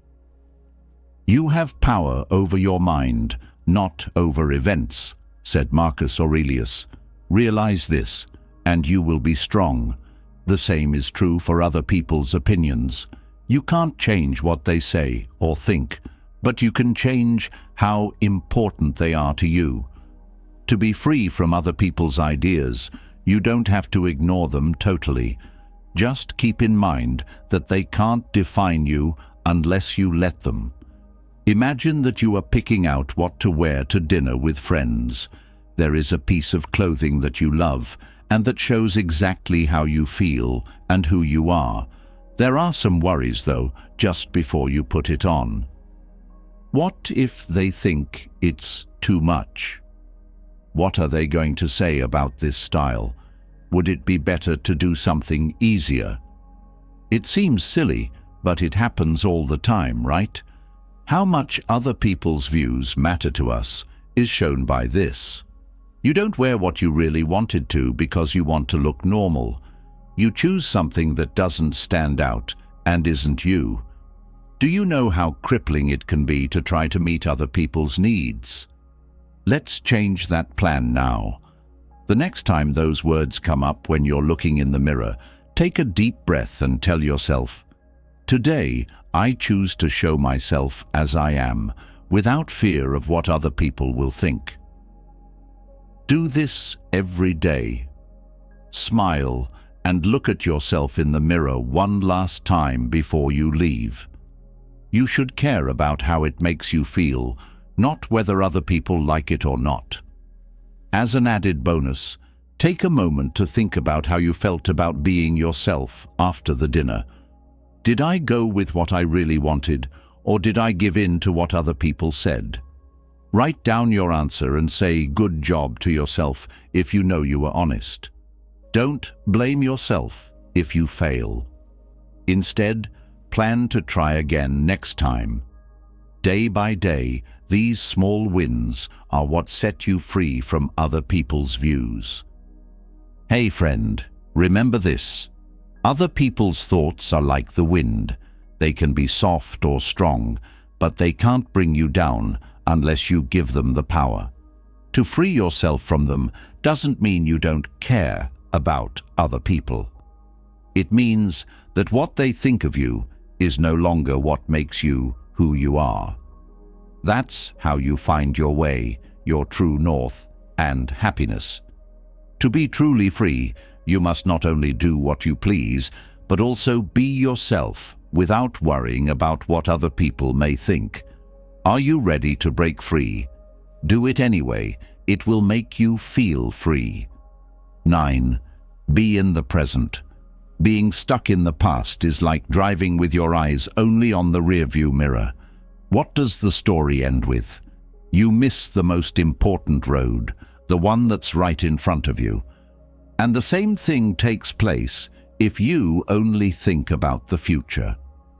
We often know we should be here, in the present, but our minds keep going to other places. Have you ever been at a family dinner where everyone is laughing and talking, but your mind was on something else? Perhaps you are thinking about the fight you had yesterday, or the long list of things you need to do tomorrow. All of a sudden, you realize that the moment is over. Your uncle's jokes made everyone laugh, but you didn't hear them. Your cousin got a gift, but you didn't even notice her smile. You felt that pang of sorrow when it was all over, because you were there but didn't experience it the way you should have. Do you think Marcus Aurelius missed important parts of his kingdom because he was busy? Imagine that a ruler was having a hard time making a choice because he was thinking about the problems from the past and the fears about the future. Doesn't it seem impossible? Still, Marcus Aurelius was a person, just like you and me, and he had problems. We don't do this very often these days, but he knew how to bring his attention to the moment. It was very well put by him. Always think that you are only living this moment and that the rest of your life is in suspense. Marcus Aurelius didn't just think about the present, it was his safe place. He would sit down at the end of each day and write in his meditations about what he had done, how he had behaved, and what he could have done better. That helped him stay focused on what was important. He wasn't trying to be perfect, just aware that the only thing he could change was what he did at that very moment. Tolle, who wrote The Power of Now, talks a lot about how to get back in touch with the moment. His words tell us that our minds naturally want to worry or roam, but that a simple question can bring us back to the present. Do it as a confirmation, though, not just as a question. Why? That's because telling yourself that keeps you in the present. I am here now is something you can say to yourself when you feel distant. Don't let your thought get lost in the noise of the day. Draw your attention to the colors, the feel of the air on your skin, and the sounds around you as you say this. While walking down the street, your thoughts start to wander. What am I going to do about that tomorrow? What went wrong with what I did yesterday? Say to yourself, where am I?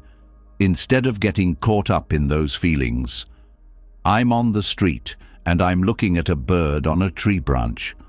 It's amazing how a simple phrase can clear your mind and bring you back to what's important.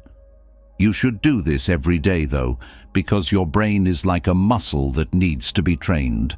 That means you can do it while walking, eating, or even talking. Thoughts that won't go away during dinner.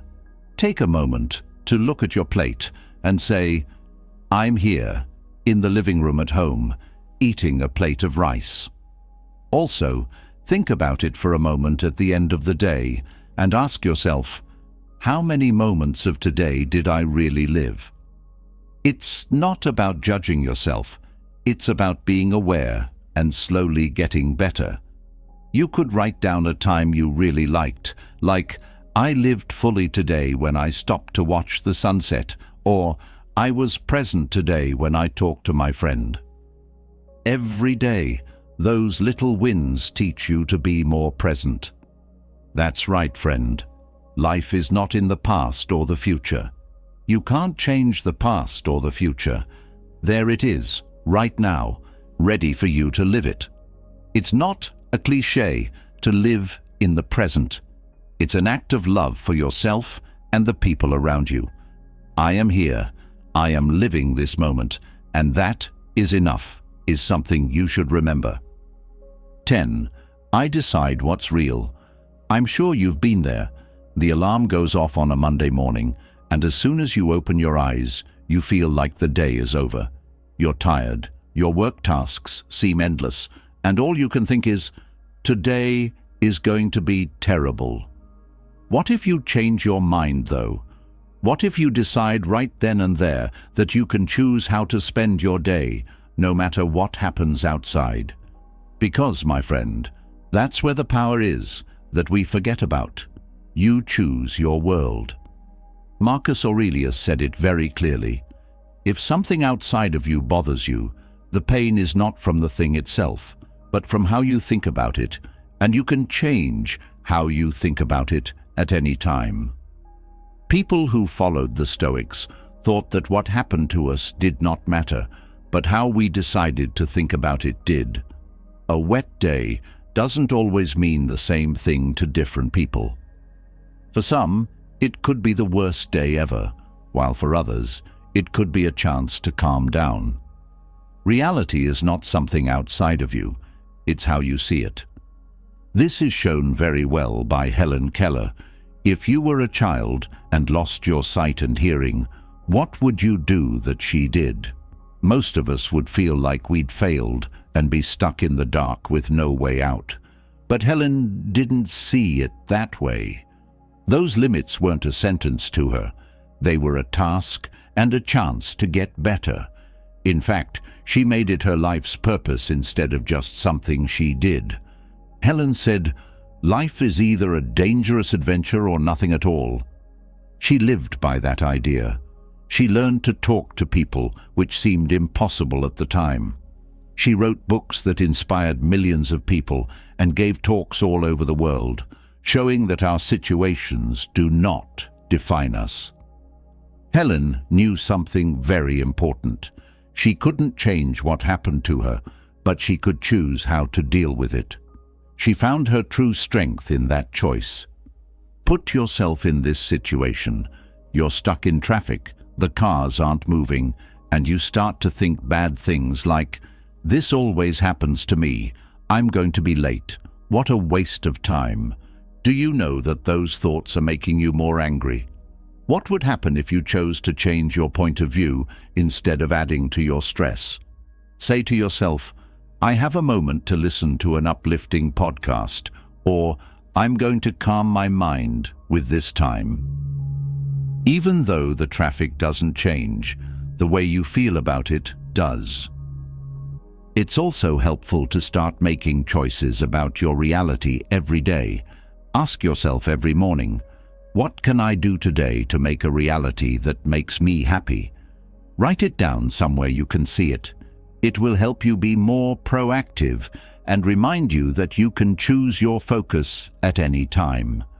Second, whenever you're in a tough spot, tell yourself, "I choose to see the opportunity in this." It might not be clear at first, but if you say it over and over, your mind starts to learn to see learning opportunities instead of problems. For instance, if you have a problem at work, you can either see it as a responsibility or a chance to show what you can do. You decide, friend. Even though we can't change what happens to us, we can always choose how to react. That's where our true freedom lies. You can't wait for things to change in life. You have to change how you see them. Because, in the end, reality isn't something that just happens to you. It's something that you create every day. Let's go deeper. Did you know that some of the things you talk about can hurt you the most? It might sound harsh, but not everything you do, think, or feel should be known to everyone.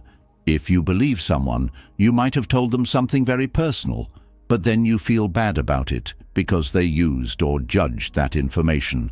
The interesting thing is that great minds like the Stoics already knew this. It was clear to them that some things are better kept hidden for their own safety and peace of mind. This video is about 10 things you should never tell anyone. This is not meant to make you closed off or suspicious. It's meant to teach you how to keep what's important to you safe. It's not always what you share that's wrong, but how and with whom you share it. Wait until the end, because the last point will shock you the most.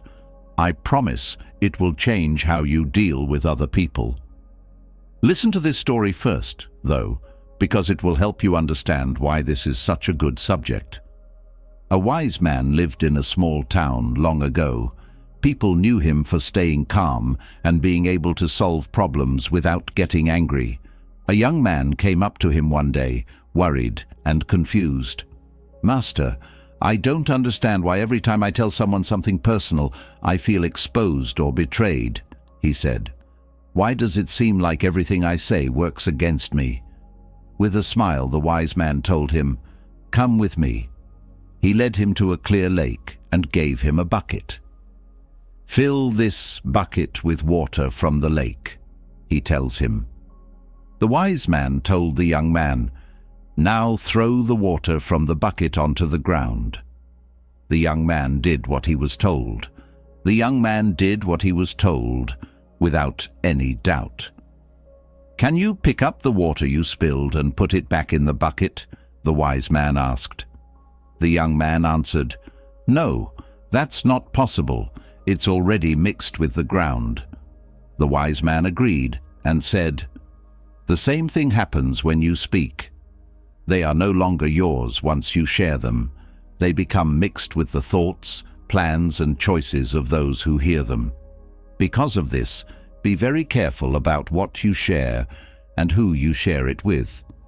The moral of this story is not only to keep what you share safe, but also to know that not everyone will value what you give them. You won't become closed off or suspicious after what we see next. Instead, it will help you learn how to handle the important things in your life with knowledge. We're going to talk more about those 10 things you should never say. Now, before we begin, I have a quick request. Please subscribe to the channel and click the bell icon. This video is meant to help you learn more about how to keep your energy and peace safe. Now get ready, because what you're about to read will change how you talk to people and how you take care of yourself. Are you ready? Let's go. 1. Your ideas for the future before they come true. We make a big mistake when we talk about our plans for the future before they come true. We often share our ideas with people who, believe it or not, may not be as excited about them as we are. This happens when we are first excited about what we want to do. Some people may not be aware that they are projecting their own worries, fears, and limits onto others, and that can have a bigger effect on you than you think. As Stoics tell us, we should be careful what we say because not everyone will understand what we mean. When you speak, make sure your words are better than silence, Epictetus said. And this advice is perfect for this situation. Talking about your plans when they are still just thoughts can drain your energy. Instead of using that energy to take concrete actions, you waste it on conversations that are fun at the time, but don't help you reach your goals. On top of that, not everyone means well. Someone might be jealous of your plans or even try to discredit them before they even start to come together.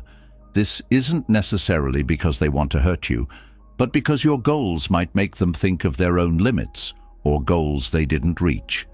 You shouldn't be suspicious of everyone, but you should be pickier about who you tell such private details to.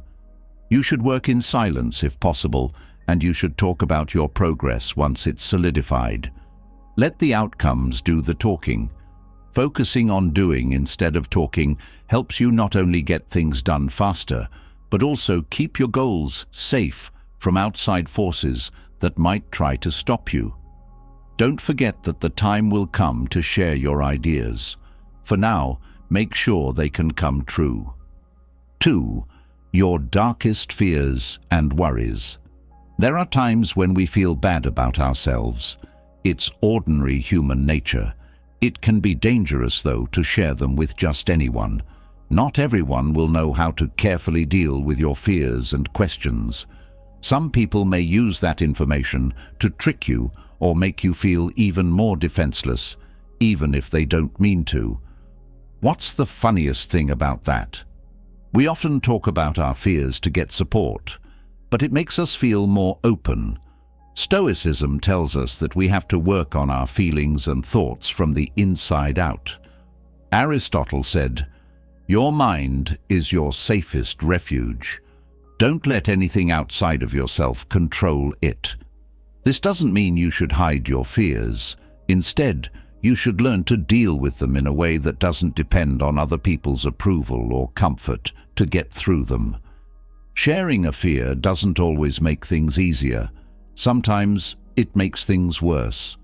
But that doesn't mean you should carry the weight by yourself. You can talk freely with people you trust, like close friends or doctors. People like that are not the standard, though. It's like opening a door without knowing who is on the other side if you share your fears with people who haven't earned your trust. People who don't know what you're going through may judge you without really knowing what you're going through. Focus on building your self-confidence instead of talking about your fears. Think about what you can do to get over your fears and look for tools that will help you grow. Remember that your fears are like a wound that's still healing. Don't let people who won't know how to care for it see something so fragile. Third, issues with the people you're close to. It might seem like a good idea to let off steam by being honest about relationship troubles, but it usually makes things worse. Sharing too much with the wrong people can lead to rumors, changes in the truth, or even people judging your relationship without fully understanding it. When you're in a relationship with friends or with family, disagreements can be touchy, and not everyone will know how to handle them with the care and discretion you need. While this doesn't mean you should keep everything to yourself, you should be aware that if you tell someone something, you might not be able to close the door again. Stoicism teaches us to control our feelings and not look for approval from other people when we're having a hard time. Epictetus said, "What hurts you is not what happens to you, but how you interpret it and how you share it." This is so true in this situation because the more you talk about the problems in your relationships, the more people can weigh in with their thoughts, give you advice you didn't ask for, or even take sides. Not only does this make things harder for you, but it can also make people close to you angry. There are times when you should get help, like when the conflict has hit a breaking point, but even then, be careful about who you tell about your problems. A mentor, therapist, or someone who is truly fair and trustworthy can help you think things through. It will be embarrassing for you if you tell everyone you know about your problems, or even worse, post about them on social networks.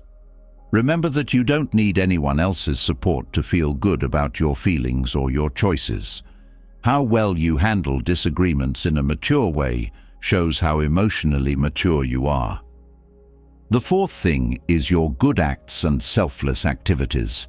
It seems like everything we do these days, from what we eat to the good things we do, should be shared. Now, here's the thing. Real good deeds don't need to be known. It's not always necessary to tell everyone about when you help someone, show kindness, or accomplish something important. In fact, telling everyone about it can take away from what you did. A Chinese thinker named Lao Tzu said, "True merit does not seek recognition."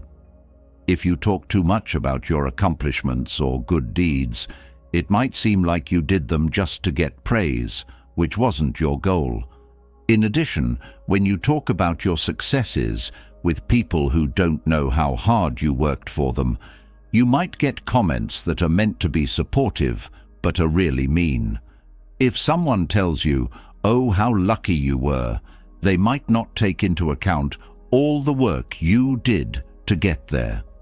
This is not only annoying, but it can also take away the satisfaction of having done something on your own.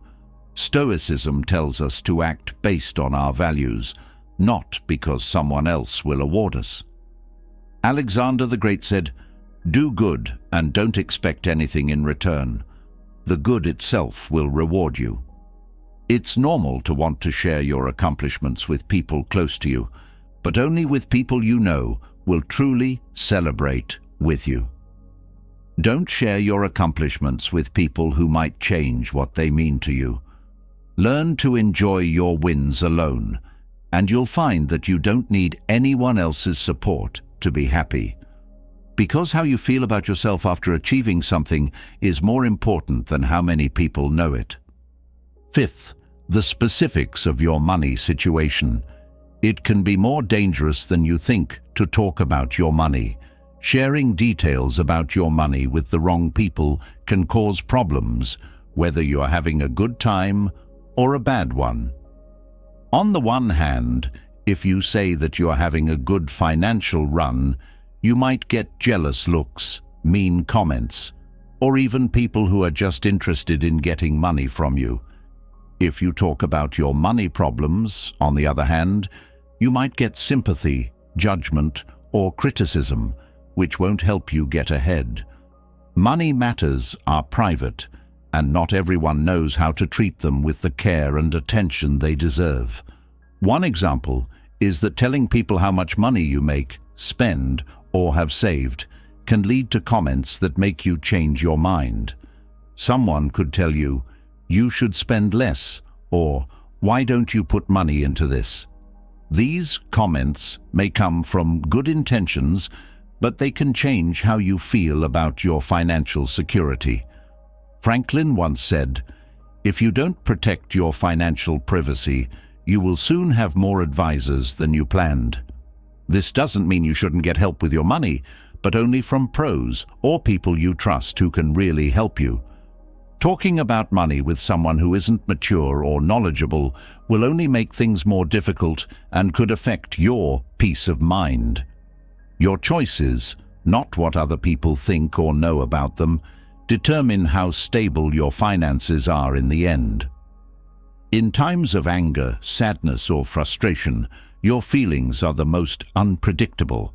Sometimes we just need to blow off steam and tell someone how we feel. That being said, explosive emotions are only brief. So what you say when you're feeling them might not be what you really think or feel. When you talk, when you're feeling bad, you might exaggerate, put the blame on other people, or even make choices that you will later regret. The worst part is that you can't take back those words once they're out. Philosophy, not just Stoicism, has stressed how important it is to control our feelings before letting them out, such as Confucius, who said, "He who doesn't control his anger will be controlled by his words." This doesn't mean you should hide how you feel, but you should learn to control it before you tell someone. If you talk about your strongest feelings with someone who isn't sensitive or doesn't understand, you might get bad advice or mistakes at that time. As an example, a complaint made in anger might be taken at face value, and after you calm down, that person might keep reminding you of something that makes you feel differently. Take a moment to calm down and think about how you are feeling instead of trying to find relief right away. Once you understand it better, you can choose if and with whom to share it. Speaking from a calm place instead of a chaotic one not only makes your relationships better, but also helps you talk to people better. If you hold your feelings for a moment, remember that you are not ignoring them. Instead, you are protecting your peace and the quality of your words. 7. Your worst mistakes. We've all had times when life hit us hard and made us question everything. You might not have thought of this, though. Not everyone should know about your worst falls. If you fail at something, don't be ashamed of it. Be afraid that some people won't understand, or worse, will use it against you. When someone hears that you are trying to get back on your feet after losing something important, they don't help. They say something like, "And you didn't see that coming." Do you need that in your life? If you tell anyone about your mistakes, they might judge you without reason.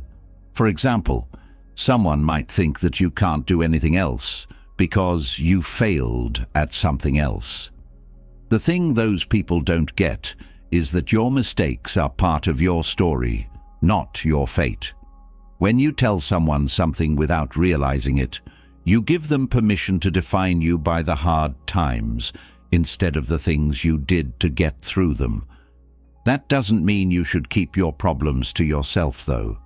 If you need to talk about your mistakes, do it with someone who will listen without judging and encourage you to learn from them and move on. As time goes on, your mistakes teach you things that make you stronger. You don't need to share them with people who don't make your life better. For Winston Churchill, success meant going from failure to failure without giving up. Trust me, you don't need anyone's support to pick yourself up and keep going. Eighth, your most divisive ideas. There are things that make us all angry, like politics, religion, or lifestyles. When these things come up in talk, they can turn even the best friends into fierce rivals. Because not everyone is willing to listen without getting angry, sharing your most controversial views with anyone can be dangerous ground. People today not only have views, but they also feel like they need to protect them, like they're their identity. People often don't want to understand your point of view. They just want you to agree with theirs when you talk freely about sensitive topics. You don't have an interesting or helpful talk. Instead, you have an argument where no one listens and everyone wants to win. Also, why do something that makes you tired? There are times when it's better to keep quiet and avoid fights that are pointless and only make things worse. You shouldn't hide who you are or what you think, but you should be smart about when and with whom you share your most critical thoughts. For instance, why get into a fight that won't lead anywhere if you know that the other person isn't willing to hear other points of view? "I may not agree with what you say, but I will defend to the death your right to say it," said Voltaire. Yes, that's the right way to think, but let's be honest, not everyone is that mature. Your view is important, but you shouldn't fight every war. It's important to know when to share your thoughts and when to keep them to yourself. You don't have to say everything you think to be free. You just have to choose what to say and when to say it. Ninth, your kindness or personal sacrifices. We do things for other people that make us happy, like giving them money, doing them favors that take work, or even giving up something for them. The important thing is that you don't always have to tell everyone what you do. Being truly generous doesn't need praise or thanks, and talking about the things you've given up can make them seem less important. In a way, talking about it turns a real action into a trading chip to get approval or attention, even if that wasn't your original goal. Furthermore, talking a lot about the things you've given up for other people can lead to an image that isn't always good. Someone might think you're trying to get praise, or they might make fun of your kindness by saying, "Why didn't you do it this other way?" Are you sure you want to let that kind of criticism in? You don't have to tell everyone what you do to show you care. Although you shouldn't share everything, there are times when it's important to say how you feel or what you've given. Just make sure you do it with people who know how to appreciate it. Sharing your efforts with people who don't understand how important they are can be hard on your emotions. In the end, what you do for other people says more about you than any words you could use. Remember those kind acts, because you don't have to count them all to know you've done something good. 10. The flaws of people who have told you something private. It seems like a no-brainer, but we don't always follow it to the letter. Never tell anyone else about your flaws or secrets that they have given you. You should still accept what that person told you in private, even if it happened years ago, or you don't talk to that person anymore. It breaks trust when you talk about things that other people have told you, and it also says a lot about who you are as a person. What are you trying to say when you share something that was meant to be private? People who trust you put a fragile part of their life in your hands when they give you something. You are breaking that trust if you share it with other people, even if it's just a statement. If you think that person will never find out, it's too late. You have already hurt them by becoming someone they can't trust. Also, think about this. What do you think people will think of you if you talk about other people's secrets? That's not a good message, is it? Keeping what someone gives you safe is not only a sign of care for them, but also of the kind of person you are. Because when you accept other people's weak spots, you build relationships that are better and more real. Trust is like glass.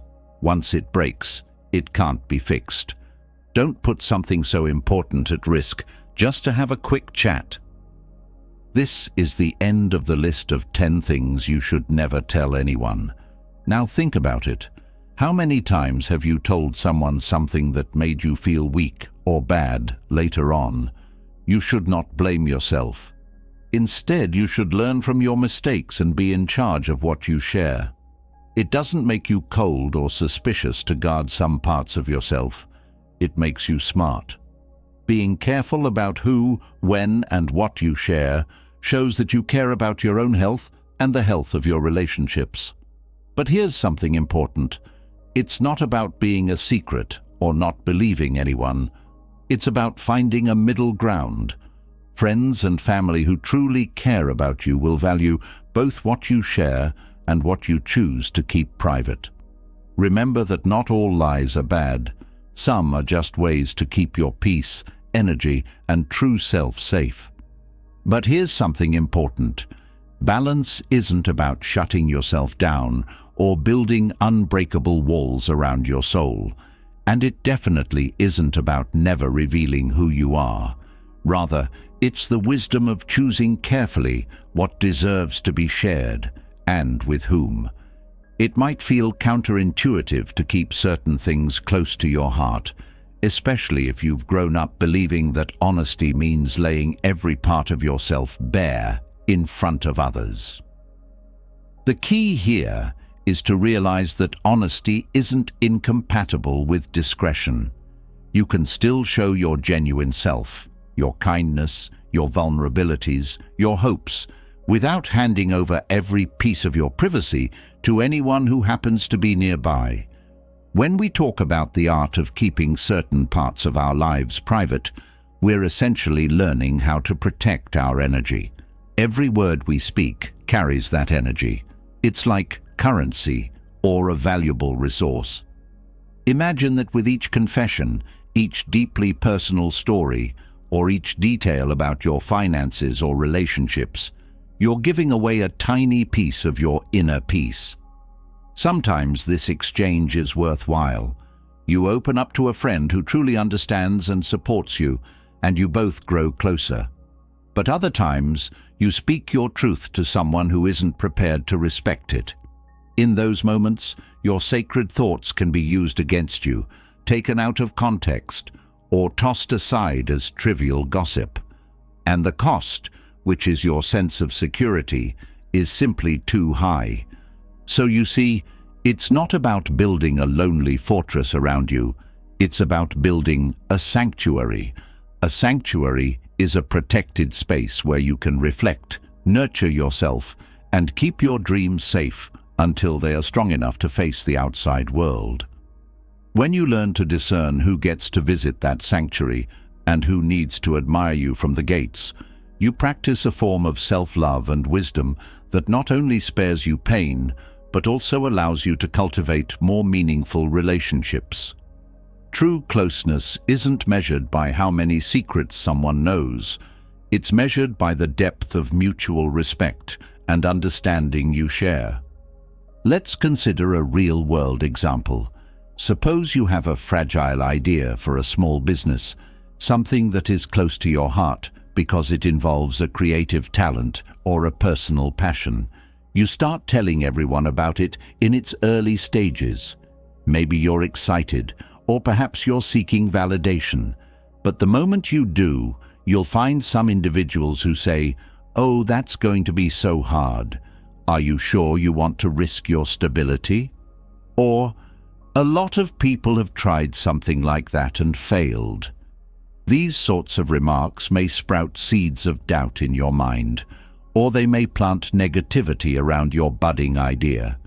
Before you know it, your original spark of enthusiasm can dim or shift into anxiety. This isn't always malicious. Often, it's simply other people projecting their own limitations onto you. But regardless of intent, when you constantly expose your fledgling plans and personal ambitions to a barrage of unsolicited opinions, you run the risk of weakening them long before they can flourish. The Stoics were acutely aware of this dynamic. Their approach to life wasn't about shutting the world out, but rather about mastering the way they engaged with it. They understood that the mind is a delicate fortress. If you leave the gates open indiscriminately, anything can walk in and wreak havoc on your sense of purpose. By contrast, if you handle the gates with discernment, you preserve your interior realm for thoughts and ideas that align with your goals and values. In turn, you emerge with a clearer perspective and a more centered emotional state. It's also helpful to remember that silence can be a friend, a tool of empowerment rather than isolation. Sometimes, by holding back what you desperately want to announce, you give yourself the space to cultivate it properly. Not announcing your next move, not rushing to declare your feelings of anger or sadness, not divulging your entire personal history. These can be powerful ways of ensuring that when you do speak, your words have strength. Silence, in a sense, is a kind of mental palate cleanser. It allows you to pause, gather yourself, and figure out which words truly deserve the light of day. There's nothing deceitful about strategic silence. It is simply a demonstration of respect for your own life story. However, it's absolutely important to distinguish constructive privacy from avoidance or suppression. Holding on to things that genuinely need addressing, like traumatic experiences or pressing conflicts, can hurt you. Stoicism and similar philosophies encourage healthy emotional processing, not burying your head in the sand. If your heart is heavy with secrets that weigh you down, finding a trustworthy confidant, a therapist, a loving friend, or a mentor can be an act of courage and self-care. The difference is that you share with intention, seeking clarity and resolution, rather than impulsively revealing private matters to anyone within earshot. Another important nuance is to avoid demonizing every single person as a potential threat. Paranoia isn't the goal here. Some individuals genuinely deserve your openness, and part of life's challenge is learning to identify them. A person who truly respects your boundaries and cherishes your trust is someone who will handle your vulnerabilities carefully. Such people don't see your private confessions as entertainment or gossip. They see them as gifts, entrusted to them by someone they care about. The old saying that trust is earned, not given, resonates here. It's wonderful to build trust with good people. The message is never to lock everyone out, but to be wise about who you let in. Picture your most treasured memories, from your earliest childhood joys to your greatest personal victories. You might recall that these moments often feel deeply meaningful, precisely because they were either shared with the right people or experienced with a sense of personal fulfillment that wasn't contingent on external applause. In some ways, telling everyone about these moments might dilute their magic. It's akin to overexposing a photograph until the colors fade. By preserving the intimacy of your most precious recollections, by choosing carefully who is worthy of hearing them, you maintain the vividness of those colors in your internal world. Similarly, your insecurities, your heartbreaks, and your mistakes are part of your tapestry. They do not deserve to be trivialized by an audience that doesn't honor them. This is especially true of mistakes. The path to self-improvement is already tough. Why make it harder by letting external judgments tear you down? Growth often occurs after reflection and self-forgiveness. But if every error you commit becomes public knowledge, you might find yourself fending off extraneous opinions, blame, and labels. This can obscure your own ability to learn from what happened. Ultimately, you want the mistakes you make to stay in your hands, so you can mold them into lessons and stepping stones. The last thing you need is an external flood of negativity diluting your self-understanding. Nor does your relationship's complexity deserve the tabloids. Love, whether romantic, familial, or platonic, is such a profound and often fragile link between two people. Bringing a crowd into every dispute or moment of tension can fracture that bond, not just by intensifying misunderstandings, but by creating an echo chamber of everyone else's biases. When you keep certain relationship matters between the individuals directly involved, and perhaps a professional counselor or a very trusted friend if necessary, you nurture the opportunity for deeper empathy and private resolution. Many relationships break down not because of the issues themselves, but because too many outside voices magnify them. Maintaining some privacy can preserve the sacredness of the bond you share. The same principle applies to your personal finances. Whether you're wealthier than your peers or struggling, those details are rarely appropriate for public broadcast. Money is a loaded topic, carrying with it centuries of societal baggage, envy, and shame. By revealing too much about your financial situation, you can inadvertently invite exploitation, judgment, or unrealistic expectations. The resulting tension can infiltrate your relationships. It's not that you should be deceitful about your status, but you can maintain a dignified silence that protects your peace and keeps your relations with others from being overshadowed by economic differences. When it comes to your philanthropic acts or sacrifices you've made for others, humility is golden. Doing good in silence doesn't negate the value of your acts. It magnifies them. There's a kind of quiet glow that surrounds people who do good without shining a spotlight on themselves. Those who broadcast their good deeds sometimes appear hungry for praise and validation. Even if that isn't the case, it can be perceived that way. We've all encountered scenarios in which someone's generosity seems to come with a loudspeaker, overshadowing the help itself and placing the attention on the giver's ego. True altruism works differently. Its real reward is in the act itself. You might worry that all this talk of privacy, silence, and keeping secrets implies a cold or distant approach to life. That fear is understandable, especially in modern culture, which pushes us to share, like, and comment on practically everything we do and think. But let's remind ourselves that there's a grand difference between mindful sharing and compulsive oversharing.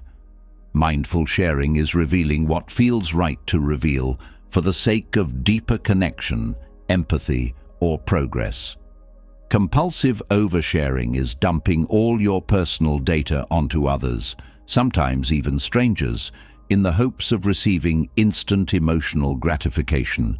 The latter often leads to regret and a fractured sense of self. Let's take a step back and look at how all this ties into Stoic values. The Stoics believed that our well-being depends on understanding what's in our control and what isn't. Telling others about your private matters, once done, is outside of your control. You can't unsay your words, and you can't ensure how they'll be interpreted or used. Keeping certain parts of your life quieter is a way of exercising your control wisely. You minimize external interference and protect your mental state from the chaos that might result from other people's input. This is not about being secretive out of fear.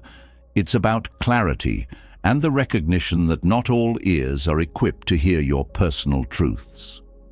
In practical terms, how do you navigate this delicate balance of openness and privacy? First, it helps to ask yourself why you're tempted to share a certain piece of information. Are you looking for validation? Are you trying to impress someone? Is it something that will enhance your bond with the person, or is it a fleeting impulse to vent?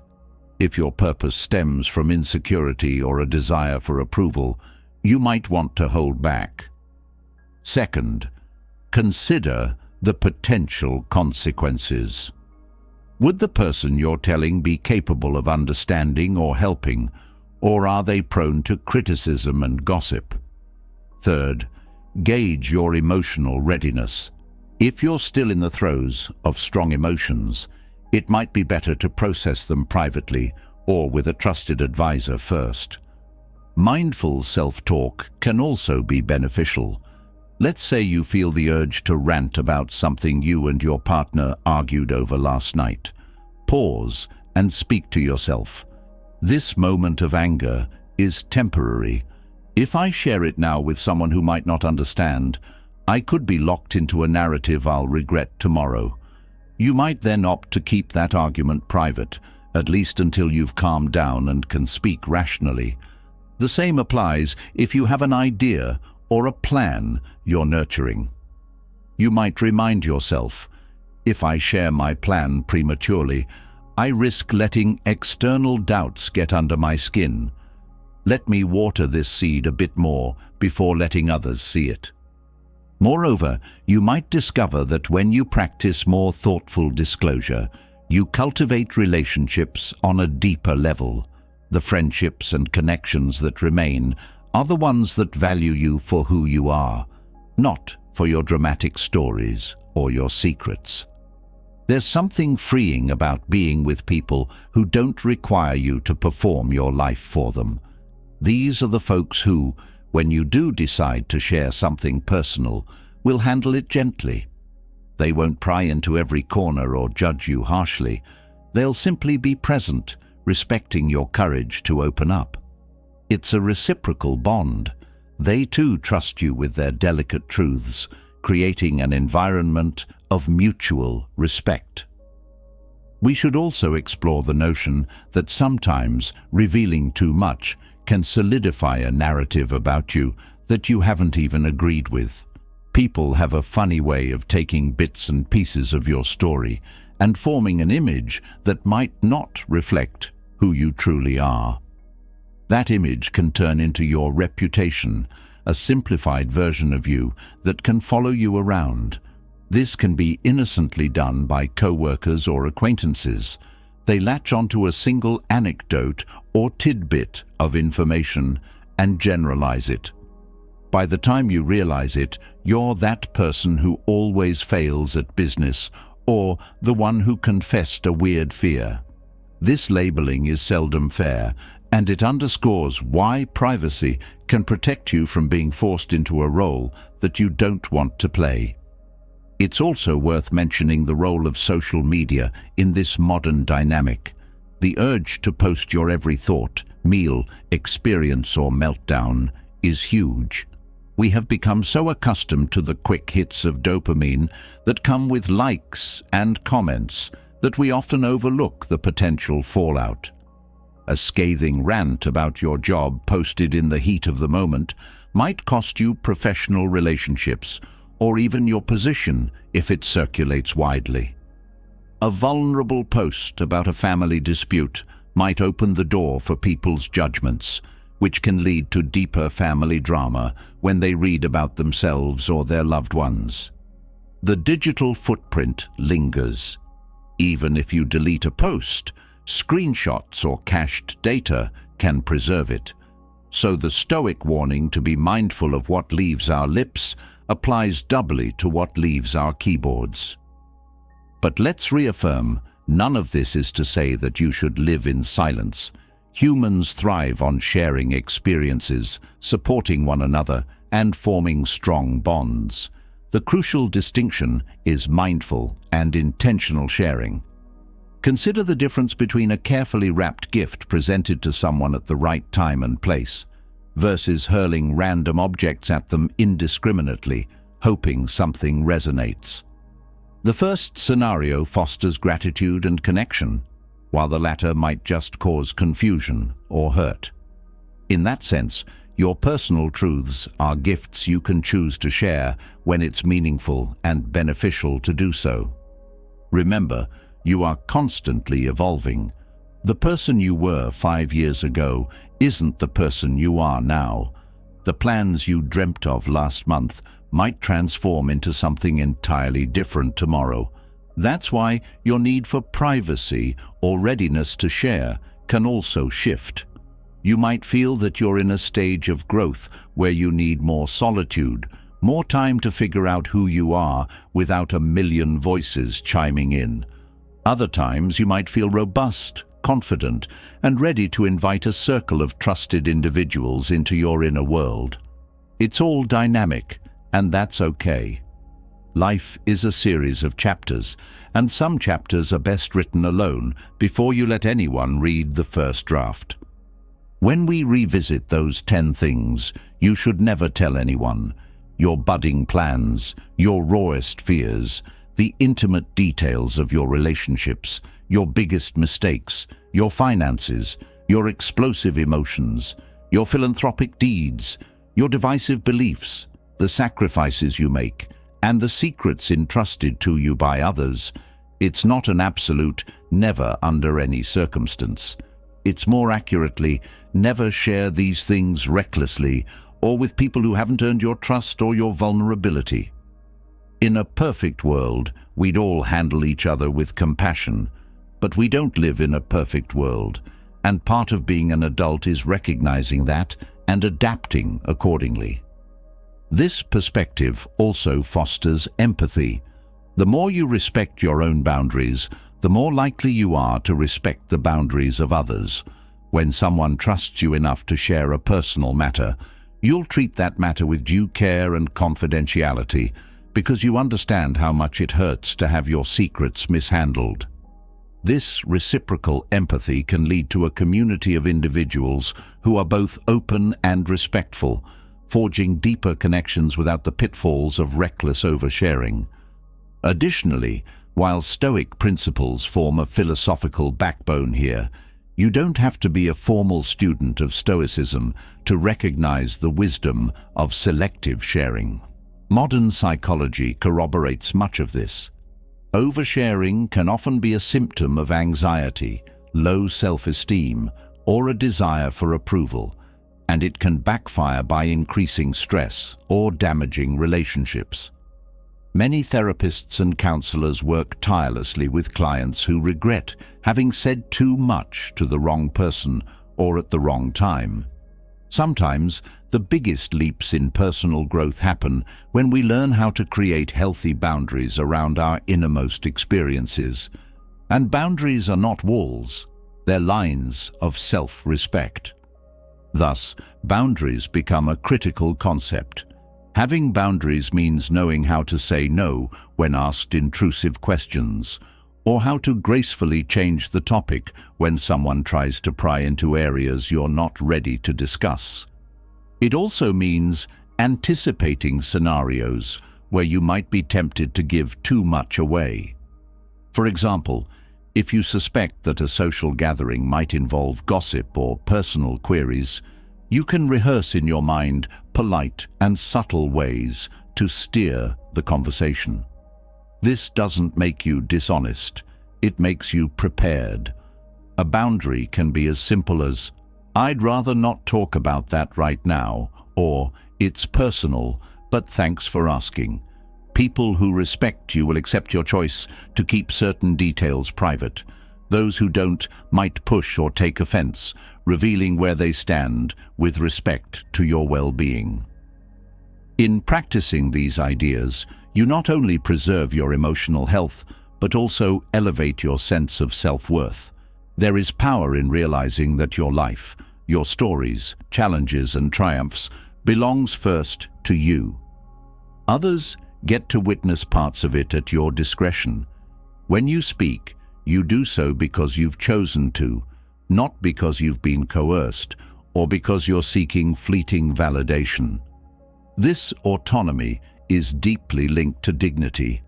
And dignity is something Stoic philosophy champions, the quiet understanding that each individual has an inviolable sense of self, deserving of respect from within and from without. Now, let's talk about the ripple effect of carrying yourself with such mindful privacy. People around you sense that you're grounded. They notice that you don't spill secrets impulsively, that you're thoughtful in what you disclose. This sets a tone of respect. You might even find others confiding in you more often, precisely because they sense your integrity. This can foster an atmosphere of safety, and that safety can lead to healthier, more open communication, paradoxical as it might sound. Yes, by being selective, you can actually encourage more genuine conversations. Others feel comfortable opening up to you as they can trust you to keep their words safe. And they, in turn, may respect your choice about what you decide to share or withhold. Furthermore, this approach to privacy positively influences how you handle conflicts or disagreements. When you're not rashly broadcasting your negative emotions or half-formed criticisms, you remain in better control of your perspective. You leave room for solutions to develop organically, rather than letting a wave of public opinion shape your personal issues. It's akin to dealing with a small spark in a controlled environment versus allowing that spark to ignite a citywide fire.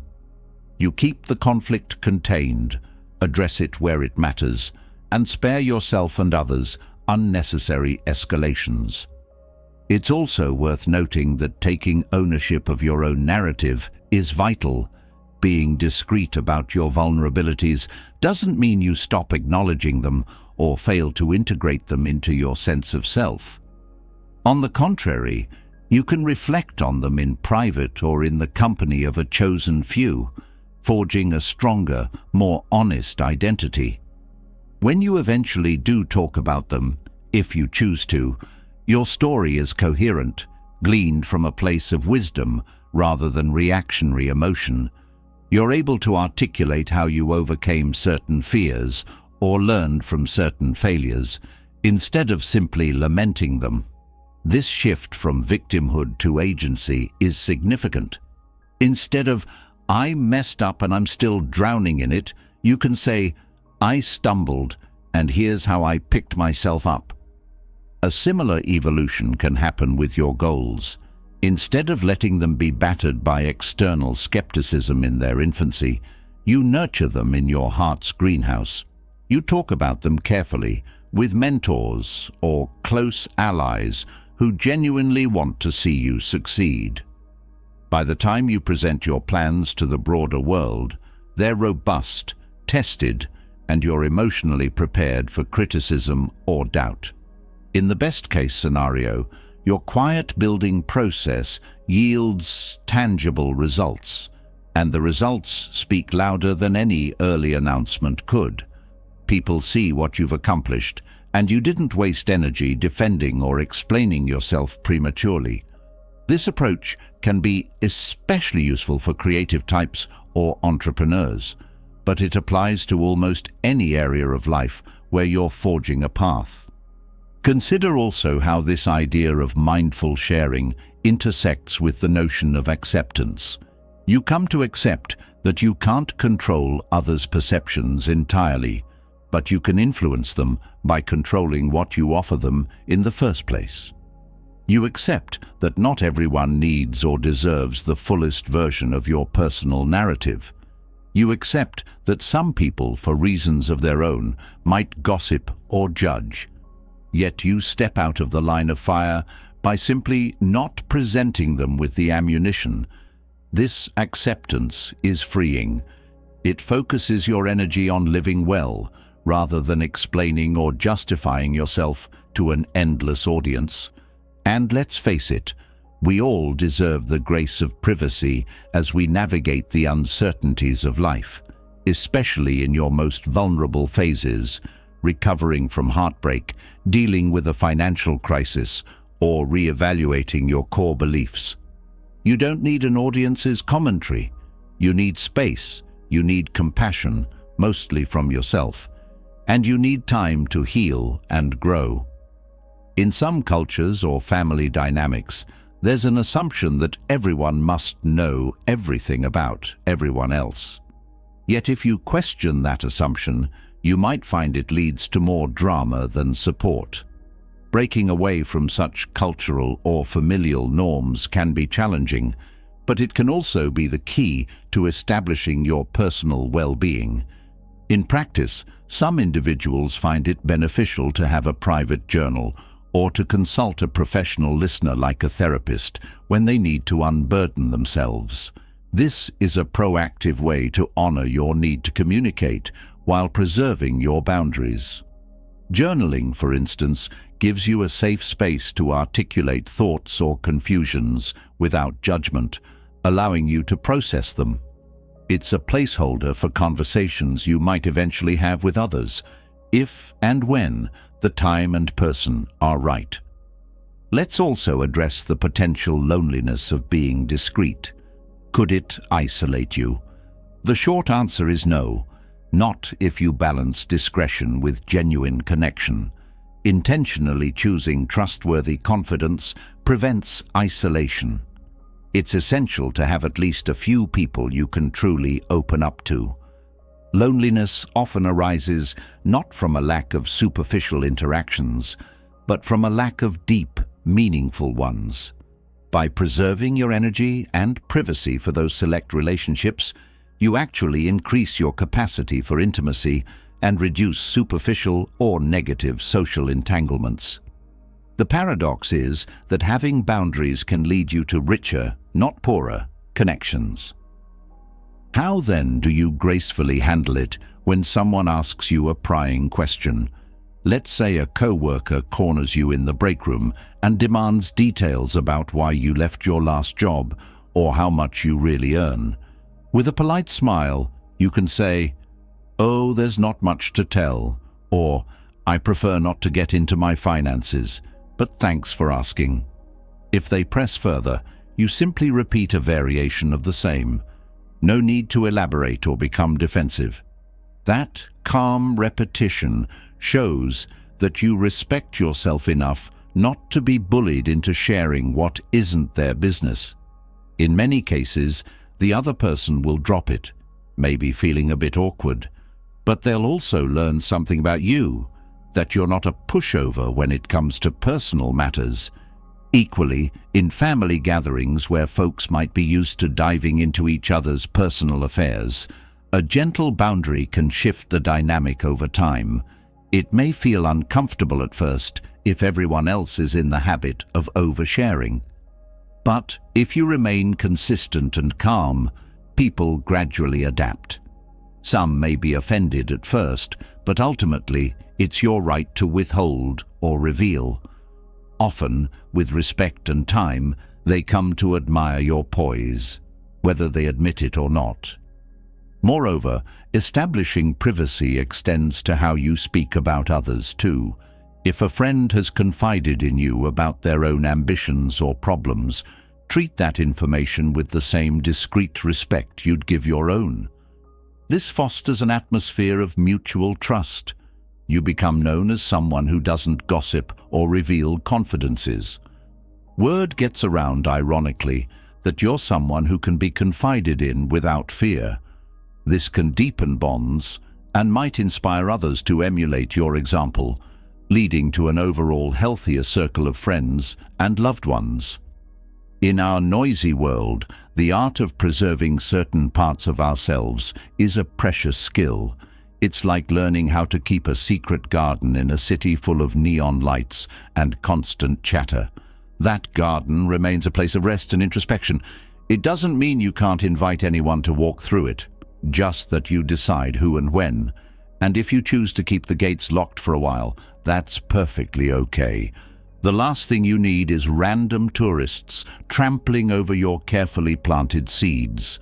This is why it's crucial to emphasize that a measure of privacy does not equate to dishonesty. There is a marked difference between lying and holding back certain truths.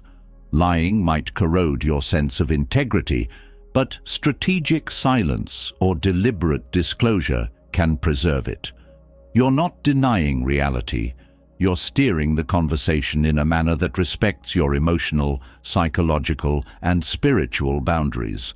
This is a form of self-care that Stoics, philosophers, and psychologists alike would likely applaud. Finally, let's circle back to self-awareness. Each of us has different thresholds for how much we're comfortable revealing. We also have varied social contexts. Some families are extremely open, while others maintain a culture of privacy. Some workplaces have gossip ingrained in their culture, while others foster professionalism. You can't always change these environments, but you can decide how you dance within them. Self-awareness means recognizing the emotional signals your body sends. Do you feel uneasy, anxious, or vulnerable when certain topics arise? That's a hint that maybe you should tread carefully.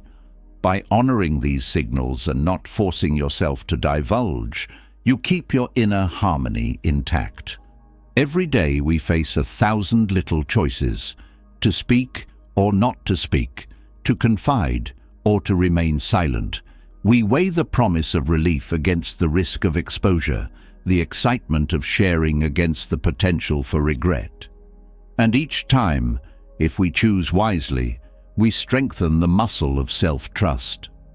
Knowing that we can trust ourselves to protect our sensitive thoughts and emotions is a powerful feeling. It translates into a quieter mind, deeper self-respect, and relationships that are anchored in genuine mutual regard rather than fleeting sensationalism. Picture yourself years from now, reflecting on your journey. Imagine feeling thankful that you honored your own boundaries. You didn't hand your vulnerability to people who wouldn't hold it gently, and you didn't sabotage your goals by scattering them too soon into the harsh winds of external doubt.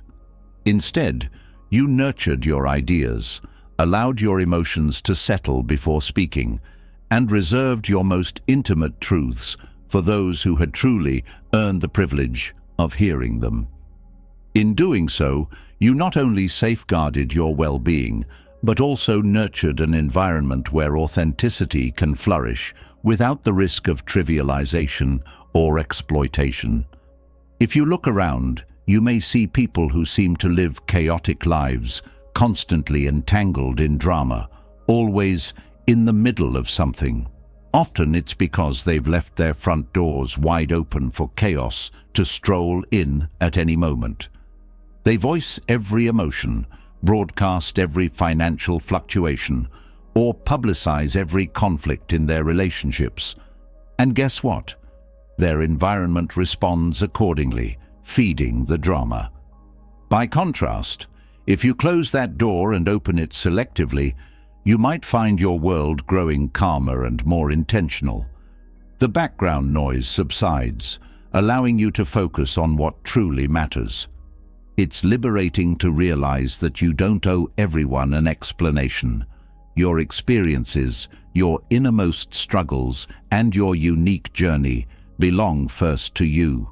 Yes, you might choose to share some of them if the circumstances are right, or if you believe your story could help someone else. Yet that sharing becomes a conscious act, not an impulsive reflex. You stand in the fullness of your power, choosing your words and your audience thoughtfully.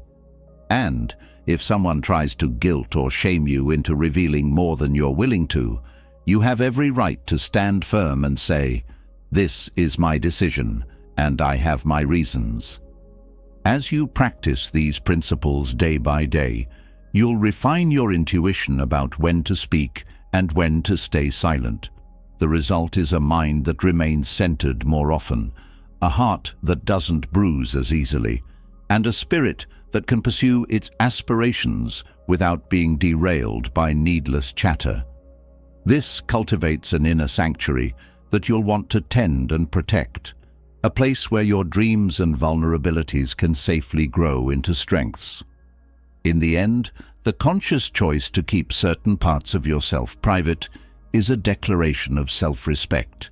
It says, "I know my worth. Not everything about me is for public consumption."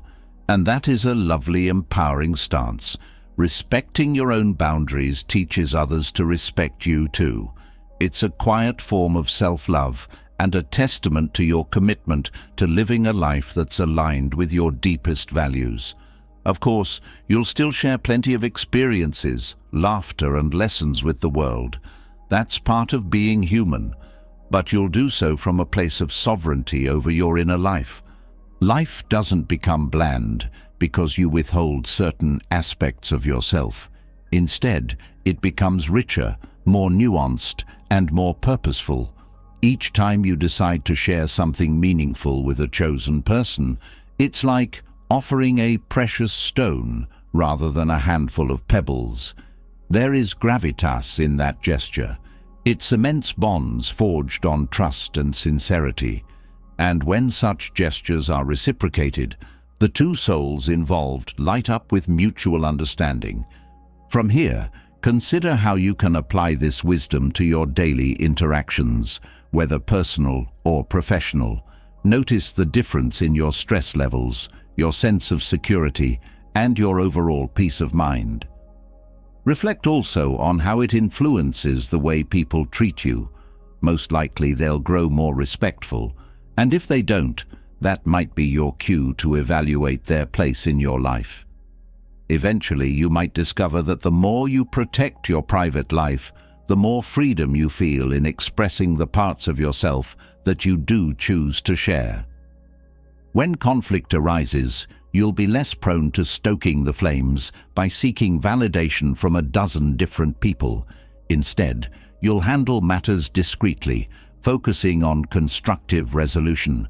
When new ideas spark in your mind, you'll give them time to incubate away from the glare of judgment. When you're hurt or elated, you'll discern which confidants can hold your emotions carefully. And in these small but significant ways, you'll find a deeper sense of balance. Remember that no path is linear. Some days you might slip up, overshare, or trust someone too hastily. When that happens, forgive yourself. These principles are guidelines to help you navigate the complexities of human interaction, not rigid commandments meant to provoke guilt. Learn from the experience, apply the lesson, and move forward more mindful than before. The essence of this entire conversation is that you have a right, indeed, a responsibility, to safeguard the sacred space of your own life. How you choose to fill that space and who you invite into it is your prerogative. Being selective in this way isn't selfish. It's essential for maintaining your sense of identity and inner harmony. It's also a courtesy to others because it ensures that when you do invite them in, your openness is genuine, not forced. We are meant to connect and grow together, but connection flourishes best when it's anchored in authenticity and respect. By carefully choosing what you share, you not only respect yourself, but also respect the person you're sharing with, offering them something real rather than a raw overflow of unfiltered emotion or personal data. And in return, you empower them to do the same with you. That's how deeper, more meaningful dialogue can begin. and how we can inch closer to the Stoic ideal of an examined life, rich in wisdom and guided by virtues like prudence and integrity. When you exit this moment of reflection and return to your everyday routines, keep these insights at the forefront of your mind. Perhaps you can do a quick inventory. What am I currently sharing too freely? Why am I doing that? Then, step by step, practice reining in what doesn't need to be public. Over time, you'll notice a shift, a calmer internal environment, a stronger sense of self, and likely fewer misunderstandings or betrayals. It's extraordinary how many problems dissolve simply because they were never given the fuel to burn in the first place. Life is a continuous dance between revealing and hiding, connecting and retreating. Your job is to master that dance with grace and foresight. Let your moral compass guide you in deciding what to reveal. If you want to share something purely out of ego, maybe hold off until the impulse recedes. If you want to share because you truly believe it will foster mutual understanding or help someone who's struggling, that might be the right time and place. As with any discipline, you grow more skilled through practice, trial, and reflection. Also, remember that learning to keep certain things to yourself can be an act of maturity that enhances your personal power. It prevents the dissipation of your emotional or intellectual resources. You remain more focused, less likely to be swayed by fluctuating outside opinions. And in a world where constancy seems rare, your steadfast self-trust can become a beacon, not just for you, but for those around you who are seeking a more centered way to live. Indeed, authenticity coupled with discretion is a quietly attractive quality in any human being. By now, you might be thinking of specific scenarios in your past where you either regret sharing too much or are glad you remained silent. Use those experiences as touchstones. They're your personal guides on how to proceed. Whenever you find yourself in a situation that demands a decision on disclosure, recall those memories. If oversharing in the past led to turmoil, let that memory gently remind you of the cost. If keeping your silence or limiting your audience in another context led to peace, let that memory reassure you that it's often best to remain prudent. In this way, your own life becomes your greatest teacher. You are not obligated to broadcast every aspect of your journey, and doing so might rob certain milestones of their potency or subject you to the risk of undesired feedback.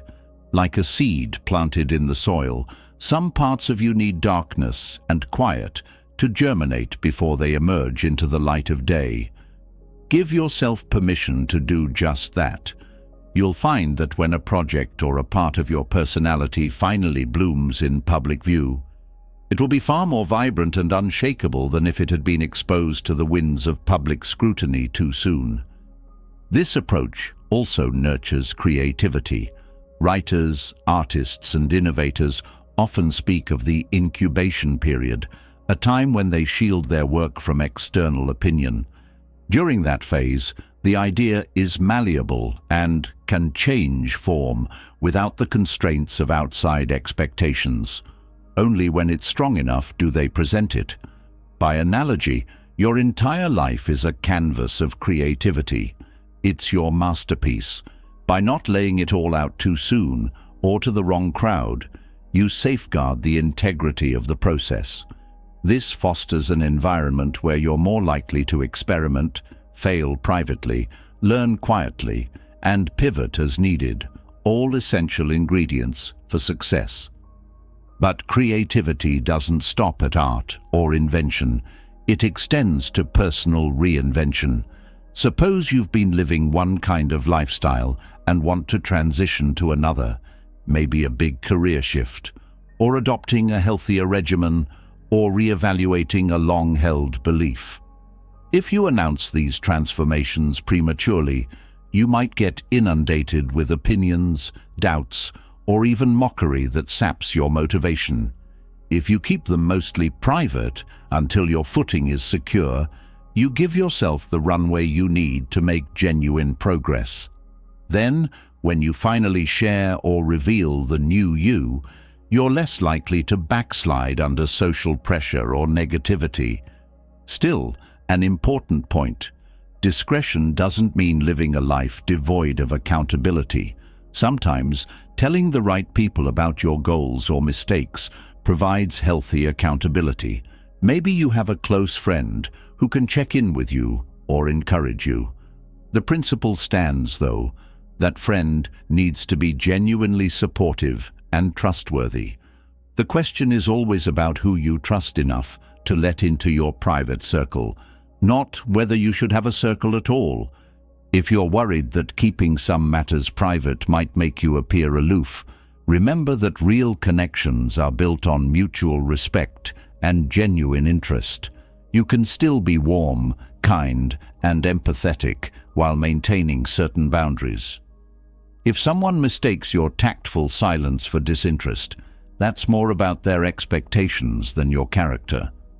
Over time, people will come to know you as a reliable person who doesn't operate on impulse or gossip. Such a reputation often leads to deeper relationships with those who truly appreciate sincerity over spectacle. As you traverse life's winding path, you'll likely refine and adjust these ideas for your own circumstances. The wisdom of never telling certain things is flexible, shaped by the trust you share with another and the context of the situation.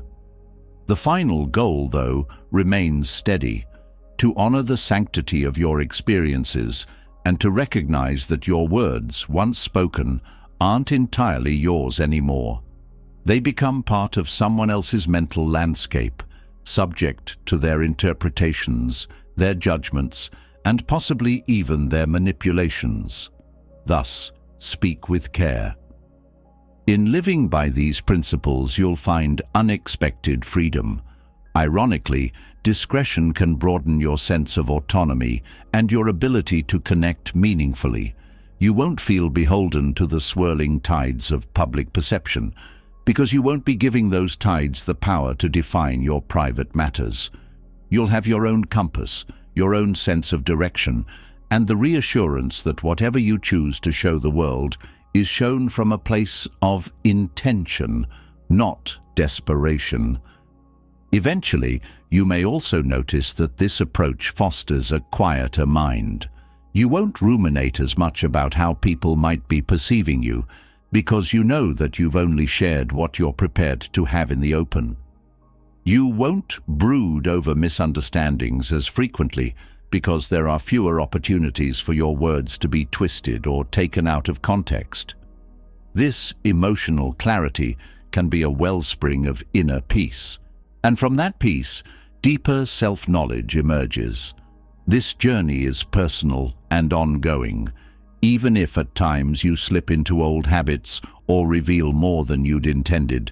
Each conversation and each introspective moment teaches you how to refine your boundaries.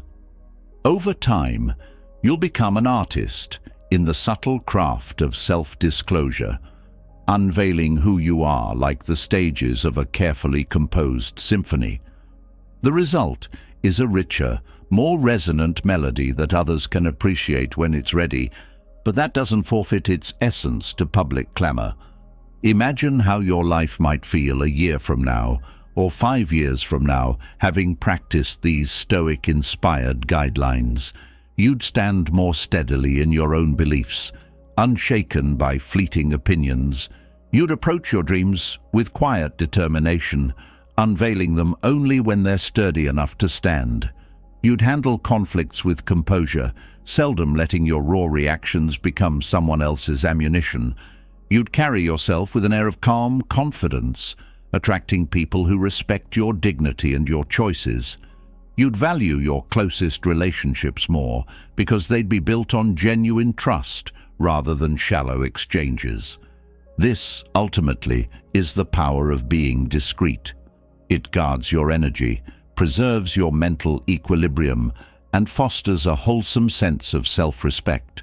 It also honors the Stoic insight that we are each responsible for our own perspective, and that once our words have left our mouths, or our keyboards, we lose control over them. While you can't govern how others act, you can govern how you act. By consciously deciding when and how to share, you become an active agent in your life story, no longer passively handing it over to anyone who will listen. In conclusion, remember that discerning what to share and what to keep private is not a prison. It's a gateway to emotional maturity. It's a method for protecting the tender buds of your aspirations, the fragile layers of your recovery from heartbreak, the private corners of your relationships, and the financial or personal vulnerabilities that don't need public commentary. It's a way to ensure that when you do speak, your voice is strong and your message is sincere. When you keep certain treasures in the quiet of your heart, you cultivate a safe haven from which genuine self-expression can flourish. In the echoes of Stoic wisdom, you safeguard your mind as a precious refuge and treat your life as the remarkable, nuanced tapestry it truly is.